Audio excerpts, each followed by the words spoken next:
Ladies and gentlemen, welcome back to Ask IOG. This is episode 7. Jacob, how do you feel to be back? Feels great. It feels warm, too. Your hands feel nice. My hands are pretty warm right now. It's because I'm a bit hot in this room, as usual. It is hot. But I'm feeling warm and toasty because this podcast makes me feel that way. I'm glad to be back with you, specifically, of course. Yes. Preston is not able to be with us this evening. He's a busy man. He's a married man, which makes total sense. You and I are total losers, just sitting in my parents' house recording podcast about video games week in and week out for nearly 4 years now. Is it embarrassing? Maybe a little bit, but hey, we're having a hell of a time. Yeah. But Jacob, it's good to be back. Of course. We're not going to dilly-dally too much here because it's been a while. You want to stop holding hands now? Yes. I think we're good? Okay. My hands are really hot. We just wanted to be a little sentimental there at the beginning because, you know, we're in this together, Jacob and I. Of course, you out there in the community, because this is the show fueled exclusively by your community questions. Those of you who have been waiting for this to return for, I swear, at least 6 months. It's got to have been at least 6 months. I'll have to check the date on the previous one, but it's been a lifetime. It's been a while. We appreciate your patience or lack thereof out there. We deserve a bit of scrutiny for being like, ask IOG when it returns for months on end. But to be honest, we are actually sacrificing things to make this happen tonight. I'm sacrificing quite a bit of sleep. Jacob's sacrificing work he has to do. But, you know, we don't care because this means more to us. And at the end of the day, for better or worse, it means more to us. So we're happy to be back. We have collected both old questions and new. Now, originally, I thought, you know, we'll just go ahead and answer every single old question. We'll just blaze through them on this episode so we're all caught up and we can start fresh with episode 8 going forward. But I realized we have a gold mine of just countless questions. I knew we had a lot of them, but I grabbed questions, Jacob. There's a handful of these that are from like the beginning of 2017. Like I'm talking January 2017. But I grabbed all the ones that are still relevant, that are sort of timeless. Now, all the ones that were tied to certain games or questions like, for example, threw them away. What do you think of Battlefield 1's new update and stuff? I was like, well, we can't really answer that because it's so far gone. I mean, we could. I guess, but it was. We'd have no idea what the fuck we're talking about. There was other stuff like, what do you think Spider-Man's going to be like and stuff? And obviously, we've exhausted our thoughts on that at this point. So stuff like that, I sincerely apologize. We failed you. But it was never out of cold-heartedness or laziness. It was purely just due to our busy lives. But I promise you going forward, Jacob and I were just discussing it before we began, that we will indeed be committing to this far more often, if not weekly, definitely bi-weekly, depending on our schedules, because they conflict every single day. So it's a miracle it's happening, but I'm glad to be back. I'll quit rambling now, Jacob. Do you have anything to add before we just jump in and go on this journey together? Not really. I think we should toast these drinks before we get started. I think so. Jacob and I have a Woodford Reserve on the rocks. Well, they were on the rocks. They were. It looks pretty neat now because all the rocks have dissolved into the... now they're sweaty.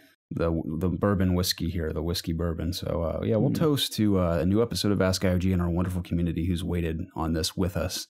And for those of you who have supplied us with questions years ago and just recently for this episode. So... what are we going to toast to exactly? All of that? Or is there a specific to Ask phrase? IOG, of course. Yeah, to Ask IOG. Cheers. Or just the IOG community in general. Yeah. Want to jump in? That's mighty fine, good. Though. It's got a bit of a bite to it, but it's good. Yeah. Let's jump in, Garrett. Let's do it. I didn't have time to... Actually, I was unable to print my notes because... sorry. I just got a message. Because my printer's messed up. Well, if you really want to look at mine, you can, but I have all my answers on here. So we'll have to keep trading back and forth. The digital PDF version here. Yeah. See, I actually came prepared today. I know the questions beforehand. Isn't that sad? I was so busy. I was just able to get all the questions together, but I was too busy to actually prep my answers. So we're going to rely on you quite a bit tonight. I'm going to try to rattle off some of these at the top of my head. We'll see. Okay. Jacob, the first one's simple. It comes from Carlos Perez. Carlos says, churros or pretzels, boys? Garrett, why don't you go first on this one? Okay. I don't want this to be too controversial here. Okay. I love pretzels, Jacob. Specifically Auntie cinnamon and sugar pretzels. They are my second favorite sugary treat on the planet. I think I know the first. Yeah, what's the first? Oh, you know, is it Krispy Kreme donut? Yep, Krispy Kreme original glazed donuts. I thought it might have been Snickerdoodle because I know you really like Snickerdoodles. No, it isn't just from the store shelf. I mean, they have to be off the conveyor belt, hot and ready. I'm 100% right with you. Yeah, that's number one. I mean, they're so warm and luscious that they basically dissolve in your mouth when they're that ready. So those types of Krispy Kreme donuts. Then it goes Auntie cinnamon and sugar pretzels because they're just to die for. But then, of course, you think about a churro is also cinnamon and sugar, which I also love, and that's also hot and ready. Yeah. So whatever's available, it's hard because sometimes there's a pretzel and there's a churro. Mm-hmm. But for example, I've been in a situation where there's a salted soft pretzel, which those are good too with some mustard or some cheese dip perhaps. Yeah. See, I just like eating those plain. Right. Yeah, those are good too plain. But also there'd be like a salted pretzel and a cinnamon sugar churro. In that case, I would go with the churro. Always. Okay. Always go with the churro. Sometimes I'll pick a churro over pretzels depending on my mood. Yeah, if you're feeling But frisky. I just want to preface this by saying I really, really do love pretzels. Yeah. I've always, like, you've been a big pretzel fan for a while. Even like just a bag of pretzels. Yeah, just those. last week on the podcast, I talked about one of my favorite snacks is just pretzels and mustard. Yeah. It's good. I don't know about the mustard, but pretzels I'm all about are good. the mustard, man. Is it good with just a Dude, snack pretzel? Holy crap, yes. I've never tried it. If you have some rolled gold or some Snyder's pretzels, just squirt some mustard there in a plate and scoop it up with a pretzel. I think you'll be into it. Have you had the cheddar cheese rolled golds? Yeah, I have. Those are good. It's like the powdery cheddar cheese on them. I love those. Are good. I also love chocolate covered pretzels, like the fudge chocolate covered pretzels. Yes. Those are addicting. I agree. I like pretzels too. They're I delicious. think I'm starting to realize now. Really? Thinking about like all these I pretzels? like differentiations of pretzels more than like a standard pretzel. Think about everything you can get at Auntie Anne's. You can get like a jalapeno infused pretzel. You can get a pizza pretzel. You can get those little hot dog bites covered in pretzel. It's like a little hot dog wiener. It's like a little chode covered in pretzel. I'm all about chodes covered in pretzel. Right when you said chode, I just got really hungry. I immediately think of the little chubs at QT. Yeah. Those are the best, man. Never had one. I never actually ate one. I was always amused every time we passed by him. Yeah. So, if I had to choose a gun to my head, probably a pretzel. I know you guys are going to be like, you fucking fool. I would also pick pretzel. But don't get me wrong, man. Like a cinnamon sugar hot churro with like some chocolate dipping sauce is to die for. I mean, it is absolutely incredible. And there are times where I would choose that over the pretzel. But I think end all be all, you have to choose one or the other. I think one over the other. I think you can be a little more diverse with pretzels. You can. I'm thinking about the apocalypse here. You can only choose one. Why do you need to think about the apocalypse? I'm thinking about worst case scenario. You have to choose. You can only have one the rest of your life. You can have so much diversity with a pretzel. That's why I'm going with the pretzel. Can't you have diversity with a churro? Yeah, but I mean, how often do you see a churro that's not cinnamon and sugar? Never. I don't know, Garrett. Never. That's how often. So I think that's my final answer. You have anything to add to that? I mean, you're right. You're going with You're pretty much right on all your. I pitched you on the pretzel, the pretzel train here. You hopping on, man? You hopping on my pretzel? Which one's better, milk chocolate covered pretzel or white chocolate covered pretzel? Oh gosh, I'm gonna go milk on this one, but I'm always down for the white chocolate too. But my problem with white chocolate is that I get tired of it after I eat a little bit of it. That and I let it go to my head. I'm like, something about this isn't right. It's too sweet. It is very sweet. Yeah. Like milk chocolate's perfect. I also like dark chocolate, but if I had to pick one of the chocolates out of those three, it'd be milk. Yeah, same. All about that milk, Jacob. All about your milk. Whoa. Speaking of choices of beverages and foods we like, Ren writes in and asks, alcohol of choice. Right here, we got it. I wrote mine down. According to the sheet, Garrett, Four Roses is my current favorite. That's good. It has been for a while. I really like Four Roses. Stuff. Then I wrote down like my two favorite drinks right now, and it's a old fashioned, which is I don't know why I said witches, and also the Manhattan. It's a good one. Yeah. Have you ever had a Manhattan? Not in a long time. I think it's been like a year and a half at least. What's in that again? I tried it because Evan had ordered one, and I ordered one to copy him because I'm a loser like that. I'm not. There's bitters and there's rum. There's something else. I can't remember what it is, but it's definitely rum. Okay. Yeah, I've never like made one. I've just ordered them. So it's a pirate's drink, is what you're saying. Yeah, exactly. You know I love pirates. Mm-hmm. That's a given. It's always been a dream of mine to be a pirate. Wouldn't that be cool though? Until you die, like at least you're just running around. You mean like a modern day pirate, like a Somali pirate, like a Black Flag pirate? Okay, so like a Jack Sparrow. Yeah, that'd be pretty badass. Yeah. I mean, Until you die, you'd have no electricity, and they'd be rife with diseases and sickness. And... I think just the part about sailing the sea and having like a sword and stuff, that would be cool. Well, you can sail the sea nowadays and just carry a sword and pretend you're a pirate and drink your Manhattans on the ocean. You're right. Why don't you just do that and live the pirate life out there? Do that. When you retire, just get what do we settle on? It's not skimter, it's scimitar. Yes. The sword. Skimter. Skimter. A sword like that, or a sword akin to Jack Sparrow's blade. Or how about Will Turner's blade that he crafts in Curse of the Black Pearl? I like that. Let's just copy the movie. Yeah. Reenact the movie. Steal all the props. On like a modern yacht.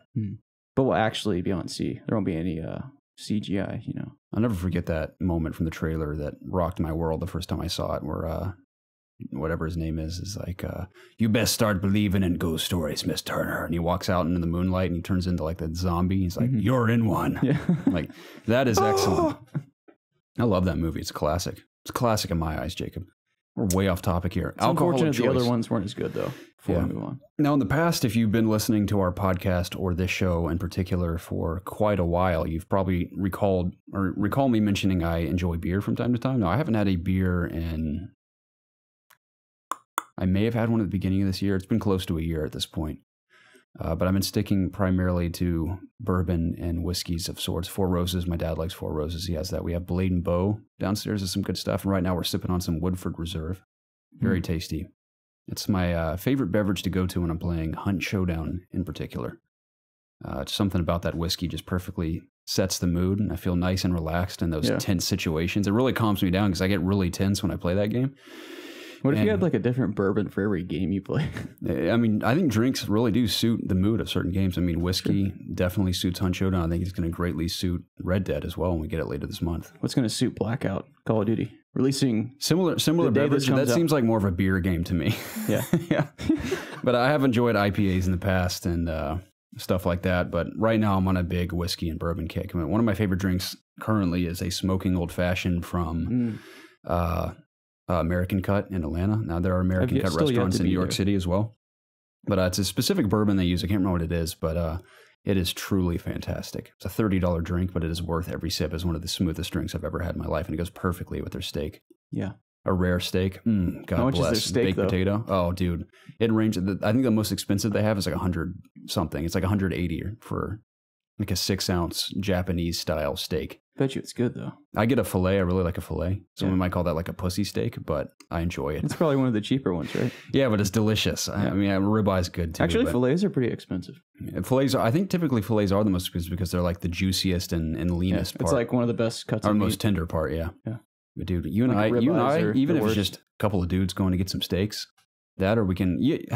I'll wait. There's a question about your I know date. what you're going to. Yeah. Yeah, we'll circle back to that. Yeah, because I want to go on a double date with you. Sure. It'd be pretty cool. We've done that in the past. It didn't work out so well. I need more time first, though. Yeah. Okay. Yeah, we'll get to that. I don't want to jump ahead, but yeah, whiskey and bourbon a lot these days. I enjoy it. I don't drink daily, not even weekly at this point, but every couple of weeks I'll have a nice beverage. Yeah, I usually drink a good bit. Well, not a good bit. When I watch the Falcons, I always have a glass of bourbon. Just like if the game goes bad, at least I have my bourbon to make it not as bad. I like juice.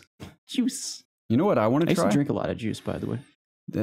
I like juice. Not so much anymore. I like cranberry juice, apple juice. It's about the extent of my juices if you don't include Gatorade and Powerade. Gatorade's good. Gatorade's better. What's the best flavor? Glacier Freeze, the light blue. Of course. Light blue, not dark blue, light blue. What's second best? Probably the dark blue. Well, don't. Wait. Orange. Yellow. Yellow. No. Yeah, yellow's gross. I used to like yellow as a kid, and the older I've gotten, I'm like, this tastes like urine.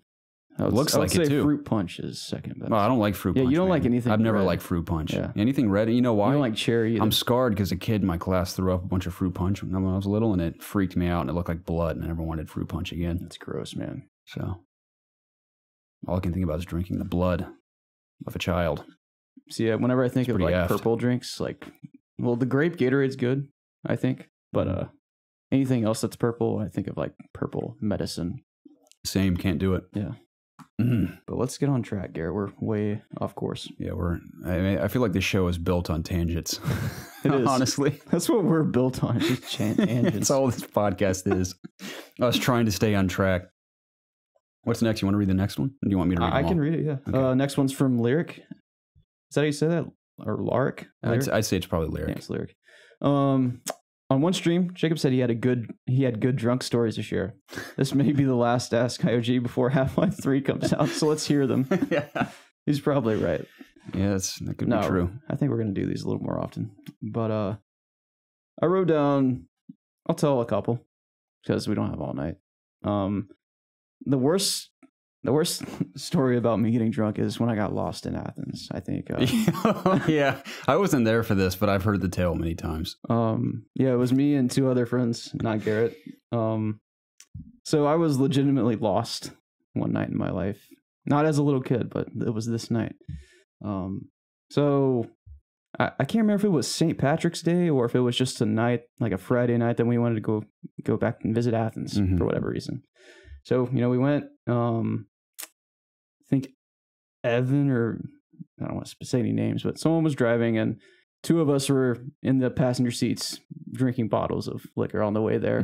You're not supposed to do that. Like, no. That's illegal. Then we get to the hotel. Everyone finishes their bottles. That is insane. We bought bottles at a liquor store before we even went out to drink. Man. So we were already feeling pretty good. That's like the ultimate pregame there. Oh, yeah. We had way too much that night. But then we go to... I can't remember what the bars were. I haven't been to Athens in so long that I don't know what they're called. But we went to like 2 bars. Like Big Buck or something. Big Buck. Something like that with Buck. Boar's Head. Boar's Head? Yeah. That's what it is, yeah.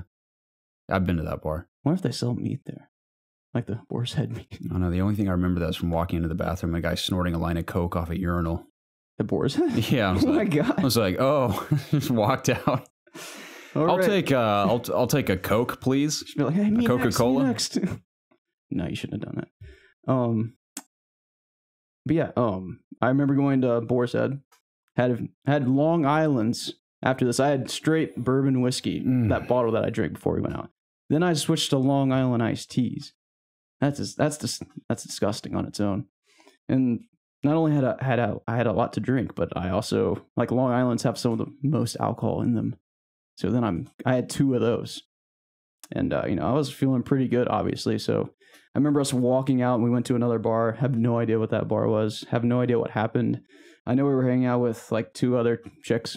I don't know when we met them or if the night was progressing well with them or whatever. But, one thing led to another and I just found I remember I gave my phone to one of my other friends. Which is even worse because they couldn't find you. Yeah, I gave my phone to someone and then I got lost. So I literally couldn't contact anyone. So, I give my phone to my friend, and for some reason I get separated from them, and I start walking down the street. You just walk. And I just go, man. I go where the night's taking me. I don't remember anything about the walk until I snapped out of it, and I realized what I was doing. Which by that point I was in the middle of the woods. Yeah. Well, not in the middle of the woods, but I was on a street with no headlight or street lights. It was pitch black. It was pitch black. I could hear howling. Yeah. I was like, oh my God, I'm going to get killed by wolves. So I started heading back in the opposite direction that I was going, obviously, because that's where I walked out of town, so I got to walk back in. And I walked back in, and I eventually, I feel like I walked for at least a mile or 2, at least. And by the way, my shins were killing me by this point. No, not my shins. What's on the back of your calves? Calves. Yeah. Brain fart. Yeah. Talking about a guy who works out and don't even know the name of your own muscles. I should know better. You guys have never seen Jacob's legs? I've seen his ass, I guess. You've seen Jacob's legs in that Spider-Man video. Very rarely. I was going to make a joke that you have chicken legs. They never see our legs. No. Except it could be just torsos video. For all you know. Yeah, go watch our Spider-Man video if you haven't. We always said we were going to do one of those for the release of the game. Shot of your rear end is truly legendary. I haven't seen an ass like that on anyone, Jacob. It's not even good. It is fascinating. It's fat. That butt clench. It's fat with a P. Dude, it is. Yeah, it is. That's one way of putting it. Anyways, so I'm walking back into Athens. I get to a gas station. I walk in. I'm like, hey, does anyone have a phone? I'm lost. I walked out of Athens. I got drunk, didn't I?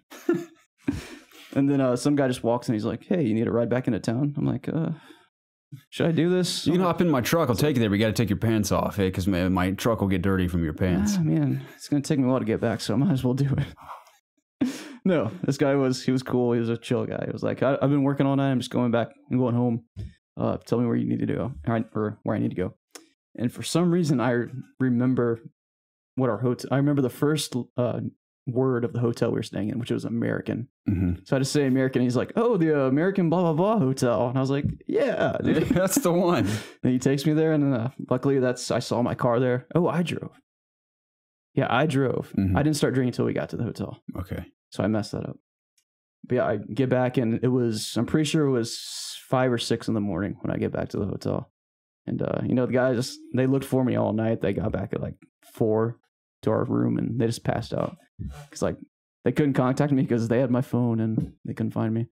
So I got back on my own free will, and I walk in the room. They're like, "What the fuck? Where have you been?" I was like, "Guys, I had a long ass night. I've been through I have hell. no idea where I got eaten by wolves. Guy threatened to attack me in his truck. Yeah, and then we had to be up at 8, I think, or 9 to go back home that morning, and I got like no sleep.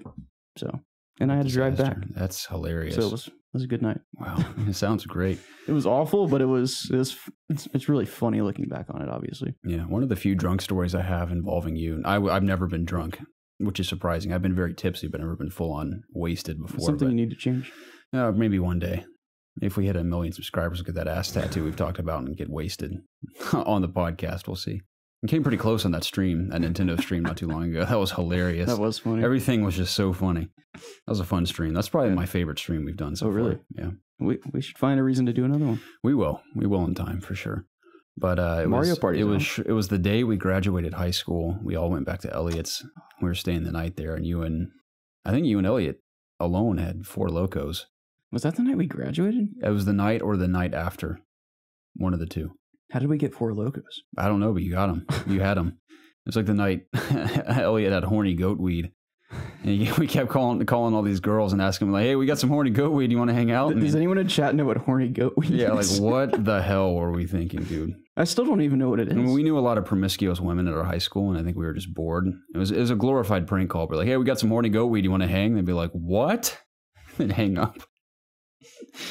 That's pretty disturbing. Anyway, that night you and Elliot had those 4 locos, and you were so drunk, Jacob. I think everyone else was scared to drink. Yeah. You were rolling around on the floor, and you were like basically paralyzed. I remember that. Yeah. And Zach and I crawled over and just started tickling you to death. Oh, dude. And you were laughing hysterically and probably in pain from laughing, but you couldn't stop us because you were just waving your like T-Rex arms around because you were so weak to the alcohol. And you're just laughing hysterically, and we were tickling you to death. That's probably pure torture. Yeah.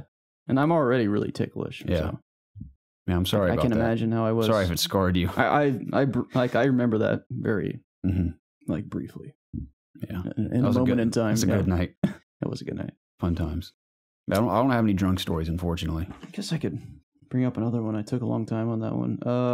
My very first concert I ever went to, we drank Bud Lights on the way down. It was with some old guys I used to hang out with in early high school. Yeah, I know exactly what you're talking about, too. Yeah, we went to go see Rehab. You ever heard of the band Rehab? I have. Yeah, they sang like country, like rock songs. They're just kind of like a sing one of their songs. I feel like there's one on the tip of my tongue. I think one goes like, bartender. Yeah, that's the one. Yeah, that's what I was thinking of. Yeah. Bartender, hit me with the double, something. But that was the only song that I knew from them. I just wanted to go because it was an excuse to go drink with my friends. Mm-hmm. And, you know, we were early high school. Like, I had no other way to get alcohol. That song was huge when we were in high school. Oh, yeah. Especially at our high school. Yeah.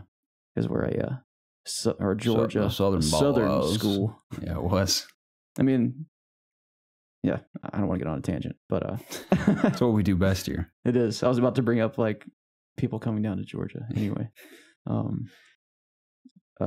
concert, yes. Mm-hmm. So we get to the concert. You feeling that bourbon at all? No. Okay, I'm feeling it a little bit. You've had like 2 drinks. I know you've had a good bit. I can't focus right now. So one of the guy's older brothers came to the concert, and he was over 21. Yeah. So, you know, we just kept giving him money, and he would go get us drinks. Mm-hmm. And this was at the Tabernacle, by the way. Okay. Which I'm going back there, not this weekend, but the one next. Who are you going to go see Mike Shinoda. Oh, nice. The rapper from Linkin Park. And I'm really excited about that. I kind of want to get involved there. I know a guy who works for them. Mm-hmm. You have to work for Live Nation to work for them. Yeah. That's sort of like selling your soul as a sound guy. Oh, really? They basically control you at that point. Is that something you would want to do? Not necessarily, because I don't want to do sound for a living. Okay. Which I technically do at the moment, but I don't want to do it like professionally for a career. You'd be good at it. It's an option. Yeah. Plus, you see so many cool shows at the Tabernacle. Right. Anyway. Yeah. I got to the point where I got so drunk that I couldn't stand up at this concert. And keep in mind, I was like probably 15, so I was pretty young. And I hadn't been drinking very much prior to this. Like, I just started hanging out with these guys, and you know, we just started doing these illegal things in high school. Mm-hmm. And I had to go, illegal. I had to go sit down. Like I couldn't handle it. And I spent the rest of the concert just sitting in the back just watching, dude. It's kind of drunk. pathetic. Yeah. Bartender. It's like, yeah. Sounds great. Yeah, there's a couple stories. I'll save some more for another time. Nice. I wish I had some drunk stories, but I don't. You gotta get drunk, man. You gotta let go. Zach Bynum's pretty funny when he's drunk. Yeah. Like at his bachelor party, he was hilarious. Yeah. I was gonna talk about that, but I decided not to. Yeah, we'll save it for another time. Yeah. We'll move on for now. Have we ever talked about his bachelor party? I don't think so. There's some funny moments of that. Maybe wait for it when he's ever back on. Oh man, I want him back so bad. Have you been trying to convince him? No, he just never has time to come down here. I mean, next time he does, we'll try to line it up to where he can be on a podcast, but it's so hard. Yeah. He's a married man now, too. He has no time for anything. No, he doesn't. Anyway, moving on. Lyric asks. I know Lyric already asked that. We do have another Lyric one coming up, though. Nikolai Fogg, which has been a while, my friend. If you're tuning in, grateful for your questions. Nikolai says, with games like Bloodborne, Dark Souls, and even Neo, it seems like people like games with a bit of challenge. The hardest game I've ever played is Mickey's Wild Adventure for the PS1. Never completed it as a kid or adult. I dare you to let's play it. My question is, what is the hardest game you guys have ever played? To date, probably, it's hard to say because I feel like I could go back and play Bloodborne now and it'd be relatively, I wouldn't say easy, but it'd be far easier than it was initially because that was my introduction to Souls-like games. Yeah, when I first played Bloodborne, that was one of the hardest games that I had played. It was tough. Now, and then you follow that up with Dark Souls 3 now in defense of hardcore Dark Souls fans and Demon Souls fans. They've all said that Dark Souls 3 is the easiest out of all of them. So I can't say like, oh, I beat Dark Souls 3 and it was pretty easy. I never really felt truly challenged in Dark Souls 3. I kind of breezed through that.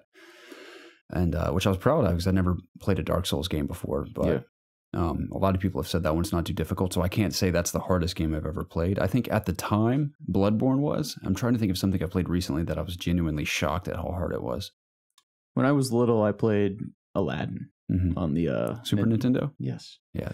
That game was tough, dude. You know, Jake Preston beat that for me when we were children. He beat it. I got to what's the snake's name? I know Jafar turns into the snake, doesn't he? It's Jafar, yeah. Yeah. And turns into the snake at the end. I just didn't understand how to properly beat him, and Preston showed me how to beat him. I never got that far, dude. So that was garbage. Killer game, though. Speaking of Aladdin, the trailer, as we're speaking, has debuted. The teaser trailer for the live action movie. I saw the poster, and everyone's freaking out about it. It looks beautiful. Like, whoa. Yeah, it's a sort of like a homage to the original poster for the movie. Yeah.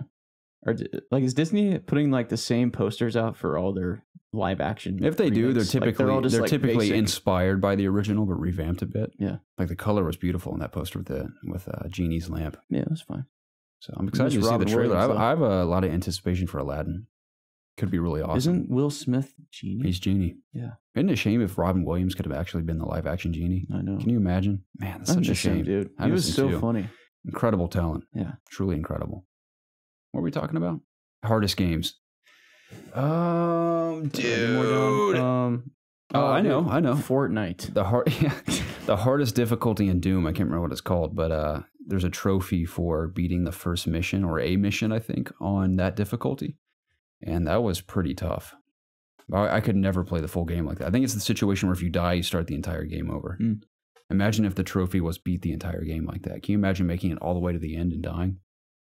That's something that would make me consider I'd quit. Ending myself. I'd quit playing games. Yeah, I'd be done there too. But yeah, I'll give a little shout out to Doom there with that difficulty setting and Bloodborne for me. I know that seems super generic because there's probably harder games out there, but for me personally, that's been the most difficult for me. It's hard to remember on the spot. It is.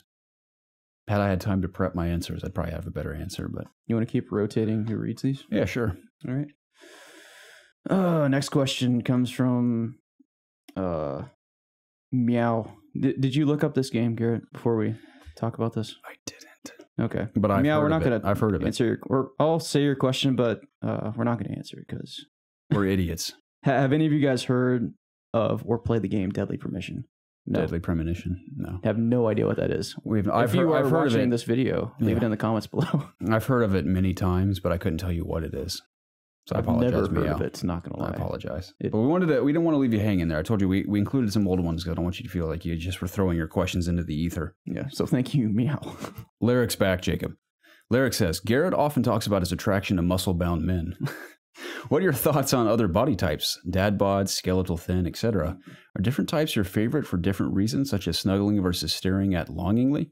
As always, love your input and looking forward to hearing from you. Lyric, I'm not attracted to just any man with a muscle-bound body. I'm purely just attracted to Jacob because of his, of course, because of his muscular body, but specifically because of who he is as an individual. Oh. He makes me a happy man. Glad to be your friend. Honored to be your friend. Oh, wow. Thank you. So likewise. I'm very skeletal. I'm like grossly thin and pale. I don't think you're that bad. I'm starting like an exercise diet situation when I get back from Vegas this weekend because I've just had it with eating poorly and not exercising. Do you feel like shit? I don't. That's what's funny. I don't feel bad, but I know I could feel much better if I did exercise and eat a little bit better. Maybe you don't know any better. So yeah, I might not, because I told you before we started this podcast, you're like, dude, aren't you gonna be exhausted tomorrow? I was like, dude, I feel like that constantly. It's just a normal feeling at this point. Yeah. But yeah, I may feel significantly better. Yeah, so. I mean, you might not get sick as much. I know you don't get sick all the time, but you get sick. I wound up with appendicitis. Yeah. Whatever that means. There you go. Yeah. So whatever that means. Yeah, however that happens. Apparently it's not diet related. It's just you're a loser if you get appendicitis, I guess. Yeah. I know a couple of you OGs out there have had appendicitis too and reached out to me, and I'm glad to hear I wasn't alone in that. Yeah, if you guys have had appendicitis, you can leave the community. Yeah, give this video a like if you had appendicitis, dude. Thumbs up for appendicitis. Smash that like button. Yeah. That's what we should have toasted to at the beginning of the podcast. Appendicitis. Smashing likes. Yeah. On this video. What is the question again? Something for you to answer. Bodies. Yeah, I'm not attracted to dad bods either. Sorry. Not into it. I don't get the whole dad bod thing. Like, why would I ever just want to look average? No, yeah, I'm not into it, man. I don't know. I care. I'm not saying there's anything wrong with a dad bod. I'm not into it. Yeah. If I was a female, I would not be attracted to the dad bod at all. Mm-hmm. I don't know. I just like. I mean, obviously, I like working out, so yeah. I'm biased here. Mister, I don't know what the back of my legs are called. This is a long one. If you don't want to read that, I'll read it. Jesus Christ. Yeah. This is one we got. This is one we got to buckle in for. That's too much. So you might want to read along with me so you don't get lost because it's a lot to take in. Okay. But there's a point to all of it being there. All right, everyone, buckle up for this one. It comes from Colt45 Hank. Let me catch my breath here. Goodness. Okay. Colt says, the question has to do with the maturity level of gamers and their overall enjoyment of specific titles. Side note, before I continue Colt's question, when he says the maturity level of gamers, I immediately think of the maturity level of This Classroom by Chasing Twins. Yeah. It's a great pop punk song. You guys should look into it. I know those guys. I've met them. Yeah, a bunch of assholes. Losers, too. Like many gamers, I spent countless hours playing every new COD game and Halo game that came out just for the multiplayer and the great teen experiences of dominating FPS battlegrounds with a group of friends. As I've gotten older, the variety gamer that I am at heart began to show through, and I decided to revisit games I grazed over or missed to see if I might have had a different experience with these games. After revisiting and beating about 10 various titles this year that came out anywhere between 10 to 2 years ago, I was amazed at the enjoyment of games such as Skyrim, Bioshock, Deus Ex, and Tomb Raider. While I wouldn't trade away my old COD days for anything, but I did miss out on a lot of great titles, but in hindsight, I really don't think I could appreciate these games like I do today. Or maybe I did miss out on games that might have given me an experience for the type of games I'm playing today. I'm getting lost in this paragraph, playing today, since I'm totally a different gamer. What are your games that you might have missed if you were ever in the same circumstance that you wish you wouldn't have missed and hope to return to one day? And what would be some advice you would give to younger gamers that might be going through the same thing? It became a very different and better medium of entertainment when I opened up to playing every type of game that seemed interesting. As always, I love the show, guys. Keep up the fantastic work. Bryce, a.k.a. Colt45 Hank, a.k.a. Mr. Bob Ross. My apologies on the poor spelling and structure of the question, but I have faith Garrett will be able to expertly decipher it. Colt, tried. Colt, thank you for believing in me. I totally understand what you're asking. So, was there ever a time in your life where you shifted from playing almost exclusively one type of game to playing various other types of genres? I can think of one. I can think of a very specific one for you. I played WoW for a long time, pretty much exclusively, and then I didn't so much anymore, and then I started playing everything else. Yeah. That's quite the jump for you then. Yeah, well, I'm pretty much the opposite of Colt here. I didn't play. You came into Call opposite of him. Yeah, you came into Call of Duty at Ghost, didn't you? Or Black Ops 2. Black Ops 2. Yeah, that's when you started. No, Modern Warfare 3 was the very first one. That's right. I remember you and I playing that together. I was so bad, so I hated that because I was so bad. Then I really got into Black Ops 2, which is my favorite. I think to date that's one of the best Call of Duties by far. So much fun. I bought all the DLC for that. Like I was a huge fan. Then I was really excited for Ghost. And you got the special edition of that too. Didn't you get like night vision goggles and stuff? I got a wristband. Is that it? It had a skull on it. Remember you got the day one Xbox One X or Xbox One for it? Yeah. That's why I bought an Xbox was for Call of Duty. And now they're on PlayStation. Holy crap, man. That stupid piece of junk still sits on my beneath my chair. Yeah, your footstool. Hashtag not fanboys, by the way. Yeah, hashtag. Good call. Yeah, WoW is my obvious answer there. I grew up playing primarily, like action adventure games and shooters. It's weird. I played a little bit of everything. I mean, the main games I played on PlayStation 1, of course, I played stuff on Super Nintendo, but a bunch of side scrollers primarily. But on PlayStation 1, I played anything from skateboarding games to, I think I played Tony Hawk's Pro Skater 1 on PS1, not PS2. Tony Hawk. I played a basketball game on PlayStation 1. I played a NASCAR game. I played Jedi Power Battles, like an action-adventure type hack and slash game. I played Medal of Honor. See, remind me if I'm wrong. You used to play like Halo and Call of Duty like exclusively for a while, right?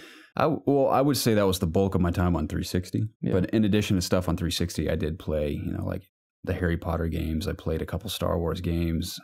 My 360 catalog was pretty big. I played a lot of stuff on 360. Okay. That's when I started to branch out into RPGs and stuff like Fallout 3, for example, and Oblivion is when I really got into RPGs specifically. Yeah. But I grew up with an infatuation with shooters, and I still have an infatuation with shooters. I absolutely adore them, hence why I love, stuff like Call of Duty and Hunt Showdown and Doom, yeah, especially Doom, Titanfall. My poster came in handy there for once. Overwatch is fun when I play it. It's not often, but I do enjoy it. When was the last time you played? Not that long ago. It was when Harley gifted me the copy, which Harley, I still greatly appreciate that. That was a fun night when we played that, dude. I had a lot of fun with Overwatch. Was that on stream? It was, yeah. Yeah, that was fun. But yeah, I've always loved shooters, but I also have a deep love for RPGs these days, and the combination of, say, there are shooter RPGs like Fallout 4 and 3, for example, but very excited to see what Cyberpunk is really like when you get your hands on it. And think about how simulation-based and RPG-esque Red Dead 2 is. You can play that in first person. I'm going to play almost predominantly always in third person because I feel like Rockstar it feels right in third person. Same. But I'll of course dabble in first person because it's built from the ground up to include that versus GTA 5 was added on later. And you know me, like I just prefer third person in RPGs. Me too. It feels right to me. But again, I play all of Fallout and Skyrim in first person. Yeah, Fallout's third person isn't good though. Like it feels static. Fallout 4 is way better than Fallout 3's was. But it still feels same with Oblivion versus Skyrim. Yeah. You know what I mean, though? Like, it's not the best. Yeah, I think first person is the personally for me the better experience. Yeah, like that's one of the reasons why I'm not a huge fan of The Division. Just I don't know. I don't like third person. You know what shooter. Never made sense to me is Zach, how he always said the reason he didn't get into Gears of War is because it was a third person shooter. Yeah, but he played all of Fallout and Oblivion in third person, and I'm not just talking about like over the shoulder third person. He pulled the camera back to where he was like an ant on screen and played that way. That's weird. That's the weirdest thing ever. It's like MMO levels. Yeah, I never understood why he played that way. Yeah. Bizarre. Whatever, dude. But I feel like that basically sums up the way our transition from certain genres. So I totally see where you're coming from, Colt. Yeah. I'm not sure if he was like saying that this was a problem or something that he regrets. I will say there were games in the past that I didn't play because of those reasons. Like I didn't play any of the Final Fantasies growing up at all. Yeah. I knew of their existence, but never played any of them. I played a demo for, I think, Final Fantasy 9, maybe, on PlayStation 1, whatever console that was on. But yeah, I never played those. And several franchises I never really got into that have a rich history because of my ties to shooters and stuff. So yeah, that's a good question though, because I can relate to that totally.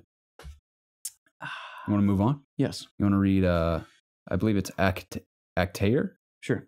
Let's say Actair. Actair. Hello and greetings from Sweden. Oi. That's not what they're saying.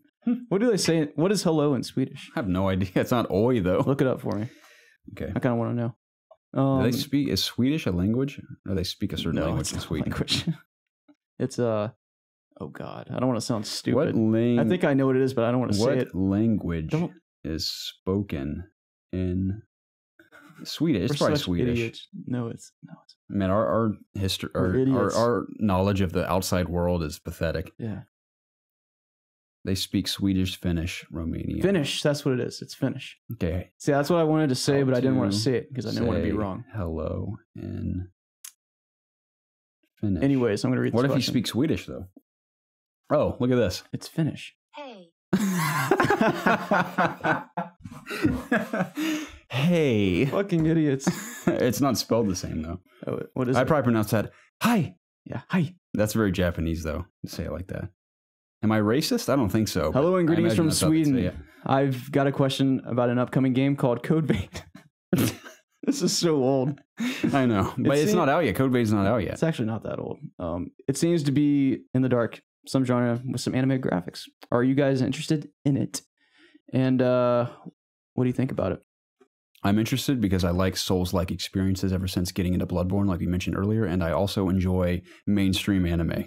Now, I want to get into some of the more nitty-gritty stuff that isn't as mainstream, but I'm like dipping my toe into the pool of anime. Have you finished? Ooh! Have you finished season 3? The water's fine, but I haven't dived in head first yet. What was your question? Have you finished season 3 of My Hero? No, I'm about halfway through it. Nice. Man, God bless that show of My Hero. That is I think you got awesome. past the thing that happened. Maybe not yet. Preston's pretty hyped on season 3 of Attack on Titan. He started it recently. I've only watched the first season. I should watch it. What's wrong with you? Catch up, bro. Get a life. I need to have less of a life. Every now and then I wear my Scout Regiment shirt out in public, and people always comment on it. There's at least one person who comments on it. Yeah, it's like, dude, Attack on Titan. I'm like, who? What? Huh? That's funny. Yeah. I guess I'm interested in it. I don't know if I'll play it when it comes out. That's how I am with on a lot of games. I think it looks great. It's like I'm not picking up a lot of games when they release right now. I'm just kind of doing my thing. You're going to pick up Red Dead, aren't you? Oh, yeah. Yeah, you'd be a fool There's not to. There's exceptions, of course. Yeah. Call of Duty? Kingdom Hearts, of course. Call of Duty. Kingdom Hearts, Call of Duty, Red Dead, Smash. I'm going to be picking all those up day one. Amen, brother. Maybe Pokemon too. We're going to have a hell of a Smash Bros stream on our Twitch channel. Holy crap. It's going to be like Christmas break. You're going to have some time off from We need to promote that at least 7 days in advance. At least. I want that to be as big as one of our, the one we talked about earlier about our Nintendo stream where I was slightly tipsy. Probably a little more slightly than tipsy. Yeah. Slightly tipsy right now. But that could be really, really fun with the community. Yeah. I agree. What's next, man? Thank you. Actair. And are we saying your name right? I highly doubt we are. I think it's pretty close. Actair. Next one comes from G4 King Rob. That's Rupert, right? That's Rupert. I have no idea. Rupert, correct me if I'm wrong. It's been a while, my friend. Hey guys, I hear all of you are loving the Switch and playing on the go as much as possible. As another PlayStation fan, I have to ask why I never hear any of you talk about the Vita. It's an amazing system and allows for what I consider to be almost the same experience as the Switch. PS4 Remote Play allows you to play all of your PS4 games on the Vita almost anywhere you go. The L2 R2 trigger grips, and the Vita having its own library at your disposal as well. It's an awesome experience. The only kicker is that you have to have an internet connection to use Remote Play, but it works out well at work, hotels, friends' houses, etc. I personally don't think getting the most out of your PS4 without the... You aren't getting the most out of your PS4 without the Vita. Have any of you tried this? What are your thoughts? This goes to show how dated some of these questions are because the Vita is obviously, games have been, I think, virtually discontinued at this point. Yeah. Sad times. I never fell in love with the Vita. I had a PSP prior to the Vita back in the day because I loved the idea of a portable PlayStation, of course, and I was introduced to bands like Silvertide, where I got my Xbox Live name. Yeah. 3 Days Grace was on the demo disc for music videos, a couple others in there. Nice.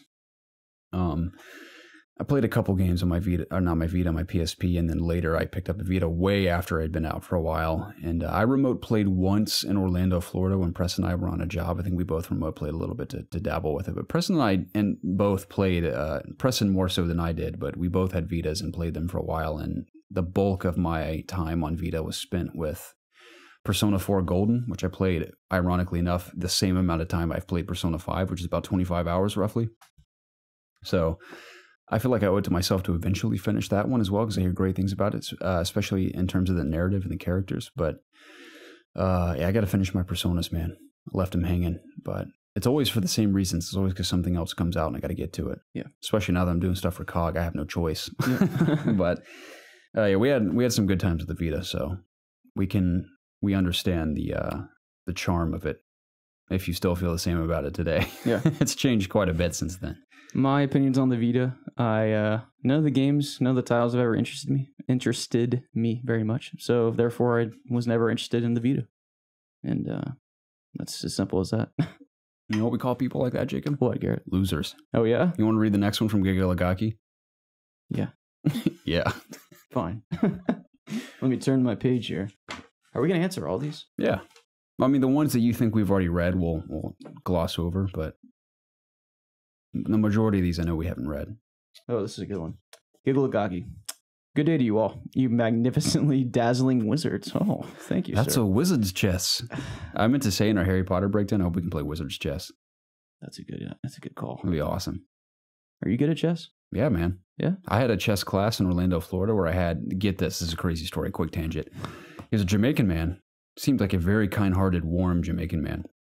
Taught chess, but I knew something was off when we would walk into the class. He says, when you walk into my classroom, you do not say a word. He's like, chess is a quiet game. If you say a word, you're going to write 200 times. And this is not an exaggeration. 200 times chess is a quiet game.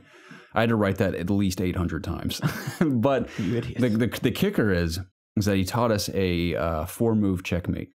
Okay. It may have been it may have been less than that. It was a 4-move checkmate, and it worked every single time against someone. No one had against a novice chess player, it worked every time. You'd beat him instantly. It was incredible. You might be able to beat me. You felt like that. a total badass. You still know how to do it? Oh yeah, yeah, no. yeah. He taught us that move. You could probably beat me. The craziest part about that is that a year later, after I'd moved back to Georgia, an announcement came out of that school that he was involved with some terrorist organization. Oh my God. And he was like, You sure it was he the was same guy? I don't know if he was arrested, but he's fired immediately because it was like irrefutable proof that he was involved heavily with this terrorist organization. And I was like, part of me that I'm not surprised because he made us write chess is a quiet game 200 times, like a psychopath. Even if you like mumbled something like, oh, I messed up that movie, but like, write 200 times, chess is a quiet game. Again, nice guy at the time, but apparently had something to do with some terrorist organization. And that was at a Christian private school, believe it or not. What did he really teach you, Garrett? Tell us. To shut my mouth while I play chess. Okay. Back to Gigalagaki's question. I hope living in the past is treating you well. I'm not sure what that means. This is such an old question. I don't know if this is. It might be a new one. What does that mean then? I hope living in... Anyway, sorry. A simple question for you today. What game do you despise and yet cannot stop yourself from coming back? What keeps bringing you back despite whatever your reason is for... I'm butchering this so bad. I'm so sorry. I'm going to start that sentence over. Okay. What keeps bringing you back despite whatever the reason is for despising it? That was a complicated sentence. An example would be Destiny 2 for Jacob. Feel free to use this one, Jacob. I will indeed use this one. Would love to hear your reasoning. Have a fabulous day and keep on IOG. EOGing. Keep on EOGing. Yeah. Jesus. Much love. Thank you, Gigalagaki. He's from down under. That was rough. Pet some crocs and some kangaroo for us, Gigalagaki. Love you to bits. I miss having you on stream. I haven't been on stream in a while. No, you haven't. I think holiday season I'll be back on stream a bit. Think so? There's a hell of an update coming to Hunt Showdown. We're talking about next week's podcast. Great. Yeah, great. Anyway, Destiny 2 for you? I mean, it's been different games at different times. I've spent long times on like WoW, Destiny, Overwatch. Just games I keep coming back to, even though I don't necessarily want to be at the time, but I just feel obligated, or just my interest is at that point revolving around that game, so I just play it when I could be playing like a new single player game that comes out. For example, right now, Destiny 2. I should have finished Spider-Man a long time ago, but I just got kind of sunk into the grind of Destiny again, which now is kind of breaking off again because I'm really into Blackout at the moment. So, which I haven't played yet, but I imagine that I will. You played the beta, right? Yeah, and I enjoyed it. So I'm pumped excited to play some more of that. I'm pumped. Sad I can't play it this weekend, but I'm going to get to it. I'll let you know how it is. I'm sure you'll enjoy it. It's a good time. Yeah. It's weird. I don't really play any games I despise. It's because I don't have the time to play them. So I only play these days things that I'm dying to play, like Spider-Man, for example, or games I'm contributing coverage to for Caught Connected. Yeah. Which typically those align, thankfully, these days. But yeah, I don't play anything I despise. So Good for you, then. I can't contribute to that answer. I apologize. You made your peace with that question? Yes. All right, Sam Harris writes in and says, "Hey amigos, what is your favorite movie soundtrack? My top 3 are both Guardians of the Galaxy soundtracks and Top Gun. Movie soundtracks, off the top of my head. Dang it, dude. Oh, guys, this is one of the ones I wish I could have prepared for. Oh, man. Pirates of the Caribbean. No. Lord of the Rings. That's one of mine. Just the trilogy. The trilogy, wow. Yeah. It's a lot.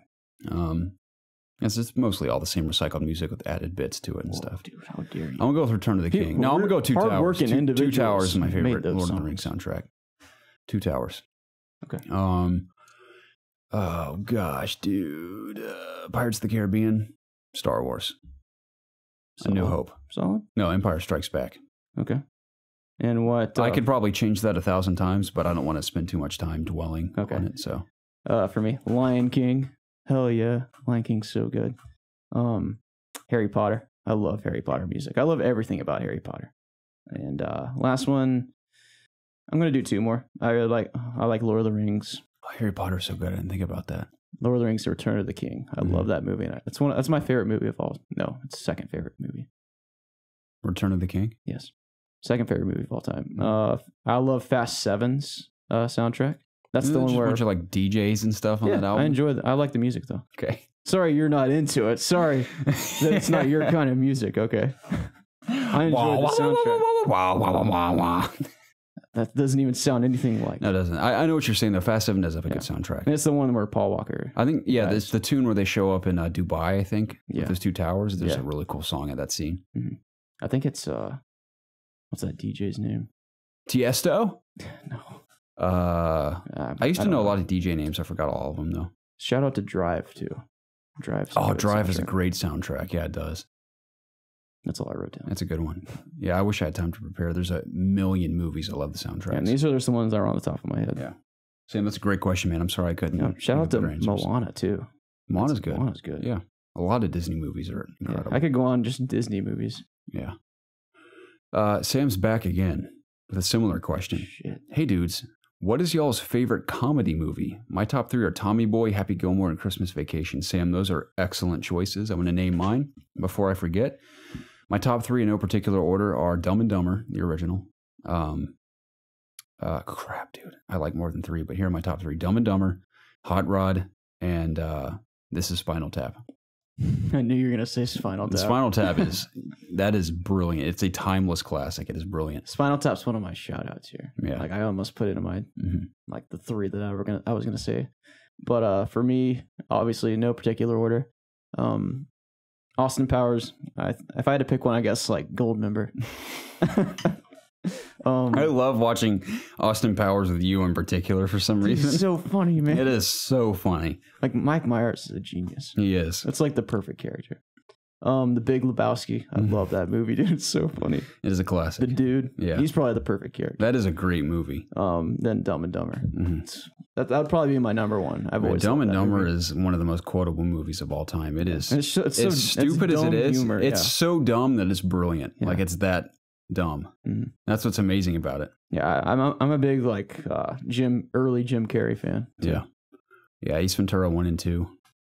Classics. I love those movies. But oh gosh, you gotta. But I've seen that bug flying around. I was watching him just almost flew in my ear. I hate the idea of bugs laying eggs in my ear or something. Oh yeah, having like a bug right here, it's the worst. Yeah, I hate like that right feeling. In your ear. He was right in my ear, dude. Yeah, I saw him.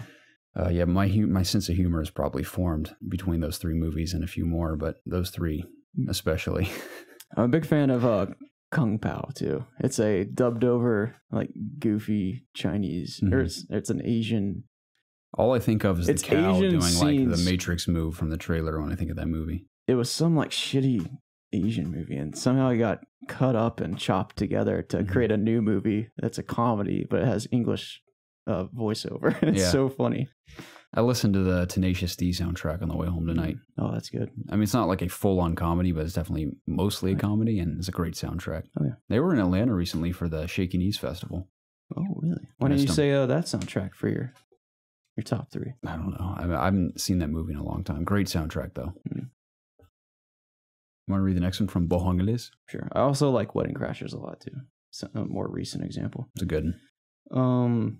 Hey guys, was listening to the podcast episode 104 and was listening to Garrett talk about Little Nightmares and the future content. Do you want to talk about how old that is? 104. Yeah, you sure you want to answer this? Like, it's an old I love question. Little Nightmares. I love that game. Right, I did a full. Hey, I'll pitch this or plug this. I did a full walkthrough on our YouTube channel, youtube.com/ItsObviousGaming of Little Nightmares. If you're interested, did not play the DLC. I can't talk about that, but the main campaign or storyline I played all the way through.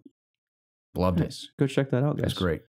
What did you think about the last hour of the game, Garrett? Not just the ending, but the weird setting of the bamboo rooms that put off a Spirited Away feeling in the final boss being geisha in design. Do you know what geisha is? I don't. I know what he's saying, but okay. Yeah, I know what he's saying. I thought it looked cool, but it just added on to the confusion that the story presented.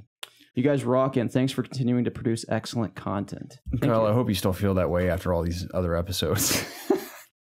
Your thoughts about us are the same, but it was definitely a bizarre ending. It was not what I expected at all. But I remember reading up on many theories about the game's ending, and a few of them seeming very clear. Like they seem to clarify my confusion for the ending. I can't remember because at the time I had looked that up, but it's been a very long time since I played the game, obviously. I actually still have the little figure of 11 over there. Her name's 11. Like Stranger Things. She's on her back. She has a hard time standing up as a figure that came warped in the box, sadly. But cool game, man. I really, really enjoyed it. It's a fun platformer, puzzle platformer. Yeah. It looked interesting. Very creepy, too. I squealed a few times. Nice. Out of sheer terror. So, scariest game you ever played? Definitely not. Okay. But it's a good one. I don't want to go on a tangent, but that Resident Evil 2 Claire Redfield gameplay, which I goofed recently when I was like, I think Claire is Leon's sister. It's Chris Redfield's sister. I'm an idiot. But her gameplay with the liquors, man, looks awesome. I'm so excited for that game. That's good. Oh, I hit the filter. The next one comes from Cyclopean Visions. He says, a while ago, Garrett was talking about trying to get into some more tactics games. One just so happened to come to the PS4 from PC, and that's close to my heart. It's called Pax Nora, and it's free. I doubt you'll have a following to it like I do, but I just want to hear your opinions on it. Cyclopean Visions, forgive me, man, I have not played Pax Nora, but I have heard that title on more than one occasion, and I've not heard anything negative about it yet for people who like tactical-based type games. So that's all I can say, unfortunately, but I didn't want to leave you hanging, if you're even still listening to this podcast. Because I haven't heard from you since. But do you have an opinion on the next one? The Tribal Quest? Yeah. I haven't read it. We'll read it real quick. Okay. Try to decide if I should ask it. Because I don't really have a strong opinion about it. Okay, this comes from Tribal... Tribe Called Quest. This is a general question for you guys. How do you feel about video games and anime being adapted into live-action film? Rumor has it there's a Cowboy Bebop live-action adaptation in the works, as well as The Witcher through Netflix, and I'm not too optimistic about it. I know Avengers, Batman, and other comic book franchises have been successful, but do you think these mediums that may have originated in other regions of the world can be repackaged accurately for the U.S. audience while keeping the original themes? And could you give some any good examples? Thanks, and P.S. You guys are dope. Thanks, man. Tribe, thank you, sir. I don't have a huge opinion on like anime being adapted to live action film because Death Note, for example, when I saw the movie, the live action Netflix Death Note movie, I was like, that wasn't terrible. But without seeing Death Note at the time, I was like, I can see why if you're a passionate fan of something and then seeing this supposedly bizarre adaptation, I can see where you'd be frustrated. And then I watched the anime of Death Note, which is to this day one of my favorite animes I've seen. Now, I've seen very little animes, but Death Note definitely sticks out to me as a very, very dramatic, drawn-out, character-driven story. Really incredible character development from start to finish, and that it was a huge gut punch at the end, man. It really hit me hard. It's just such a long journey too, and it really pays off at the end. But after seeing that, I could see why people, really hardcore fans of Death Note in particular, hated the live-action movie, which I've heard rumors that Netflix is going to do a sequel to that. I have no idea why. Maybe it did well enough for there to warrant a sequel. Great. But that's all I really have to say about that kind of stuff. The Witcher, it's kind of good that he mentioned The Witcher because there's a big Witcher news that came out the past couple of days, which we're actually going to reserve to share our thoughts about that on the It's Obvious podcast, the next episode. But we are stoked for that show. I am so pumped to see Henry Cavill inhabit the role of Geralt. I think especially after seeing Mission Impossible Fallout, I think he has what it takes to, or he at least has more range than I initially had expected him to have as an actor. Yeah. So I think he really could play an awesome Geralt with the correct writing. I think he could do it. So sure. I am very, very excited for that, and I hope it's as great as other people are hoping. And even the producer herself has said they're going to stick to the Polish roots of the writing and not deviate from that for the sake of an American audience. They're going to keep it very much in the vein of the games and the novels. So that's exciting to hear. Yeah, that's awesome. So it should be pretty brutal and nasty, to say the least. My vocabulary is dwindling the more I drink this alcohol. But Tribe, man, thanks for the question, and that's probably my basic answer for the time. But yeah, stoked for Witcher, and I've heard some live-action anime has been adapted properly. I heard Attack on Titan was pretty bad. I've never watched a live adaptation of an anime, so I don't really have an opinion. It's not really something that interests me. I mean, I like anime, fine, but I don't watch a ton of it like you. I get that. You want to read another one from Sam Harris? Sure. Sam Harris. Hey dudes, I've been on a recent retro kick, having purchased Castlevania 1, Super Castlevania 4, Super Mario Land Wario Land, and Castlevania Symphony of the Night. I've never played these games, but I've seen videos featuring them and wanted to give them a try. Are there any games that you have never played as a kid, or that were before your time, that you would be interested in playing? Y'all are awesome. Dude, thanks, man. Isn't Symphony of the Night coming to PS4 soon? I could have sworn I heard that somewhere.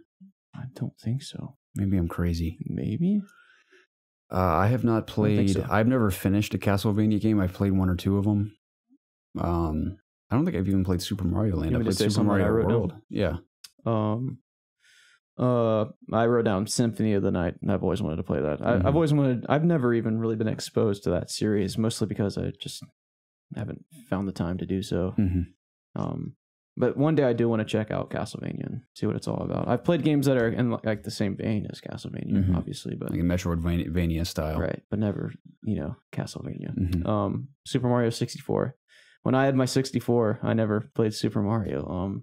It's like one of my regrets looking back. I just wasn't interested in Mario at the time. I just wanted to play Smash Bros. And Mario Kart. I enjoyed like those party games more so than like playing a single player game. I wasn't really like a single player gamer for sure back in the day with my Nintendo, so I never really got around to it. And I guess my mom just never bought it for me, so I probably didn't even know it existed. Honestly, Ocarina of Time. I wish I would have played it back then. Like looking back, like right now, it's not really something that I'd want to play right now. But if it was like put on the Switch, I might play it. That might be the only way that I go back to it, honestly, because I don't like the idea of just picking up old consoles, just like getting like the new like versions of the consoles that are coming out, like the mini versions. Doesn't really interest me. I don't know. Takes up a lot of space. Yeah, I'm not like a retro gamer. It doesn't really interest me. I like playing newer things. And I wrote down Final Fantasy 6 and 7. Those are big regrets that I haven't gotten around to. Especially 6. The supposed episodic remake of 7 of Final Fantasy ever actually does come around, I'll probably play that. Yeah. I know the original version will be included on the PlayStation 1 Classic, but I don't intend on playing it there. I probably won't even pick that up. But I'd like to play Symphony of the Night. I hear a lot of praise for that, in particular Castlevania game. But not too many retros I feel like I'm dying to go back and play at any point. But I've definitely played a handful of retro games in the past, and even recently in the past few years. But I mean, even a couple of those that I said, they're not retro. A lot of indie developers producing or developing retro-inspired games. Like Shovel Knight, for example, is very retro-inspired for sure. Sure. I haven't played Hollow Knight yet, but I keep hearing it is a phenomenal Metroidvania type experience. It looks fun. So I'll probably play that eventually. I have the weirdest relationship with my Switch.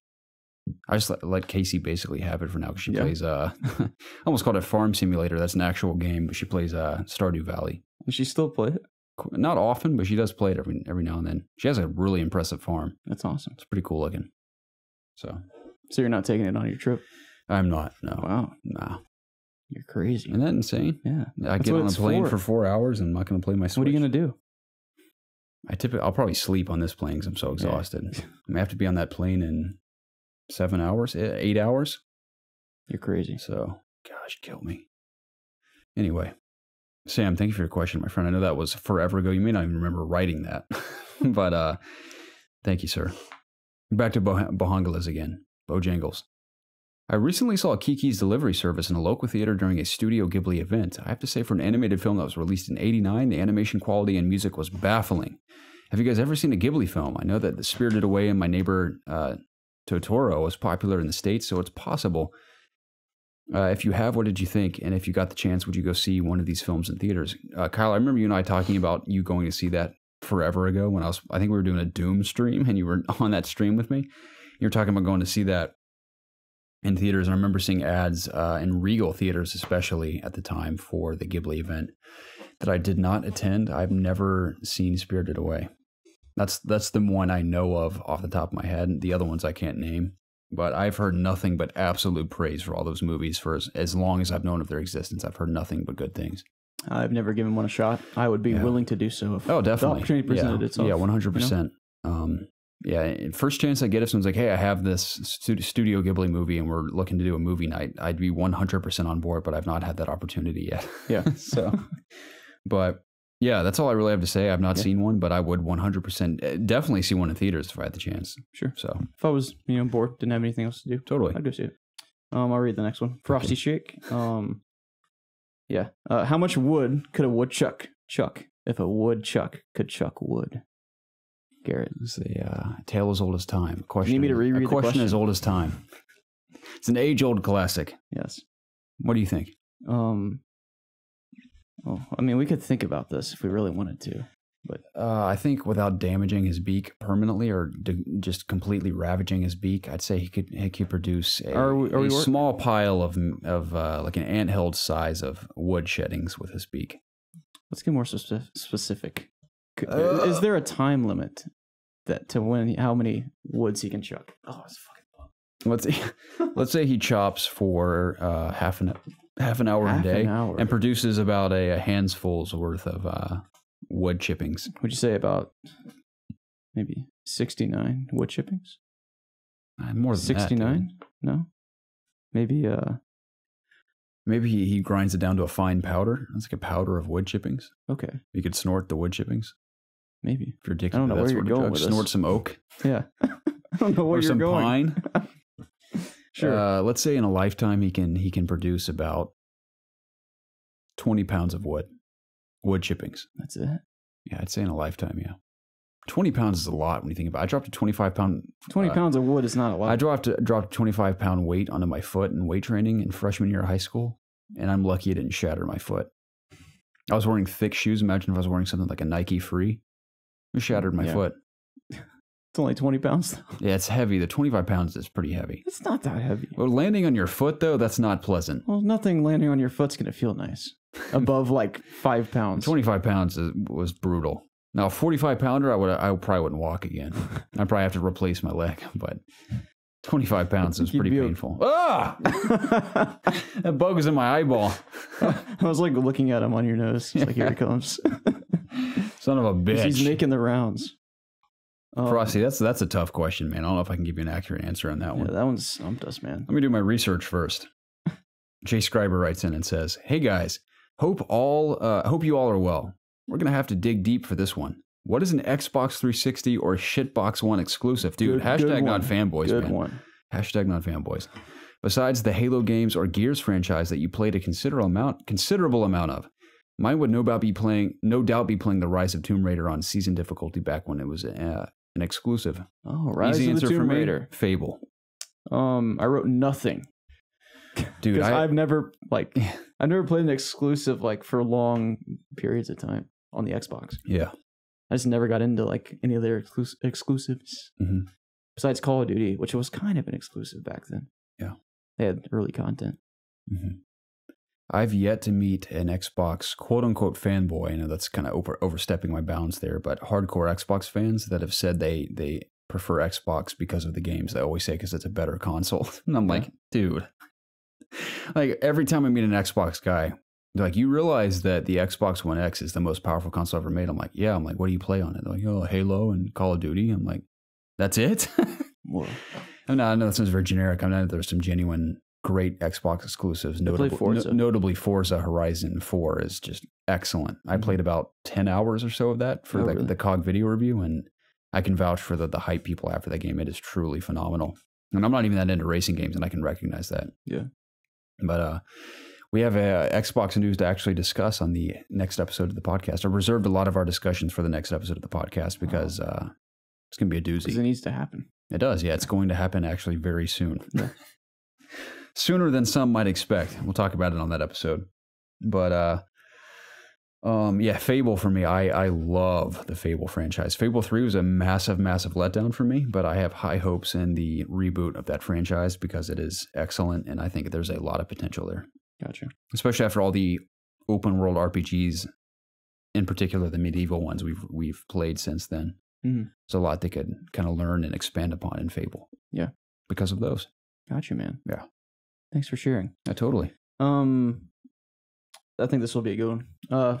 The Flash, Sam Harris. I'm skipping one intentionally. Yeah, we've read that one before. Yeah. So Sam says, "Hey, doofuses, dude, come on now."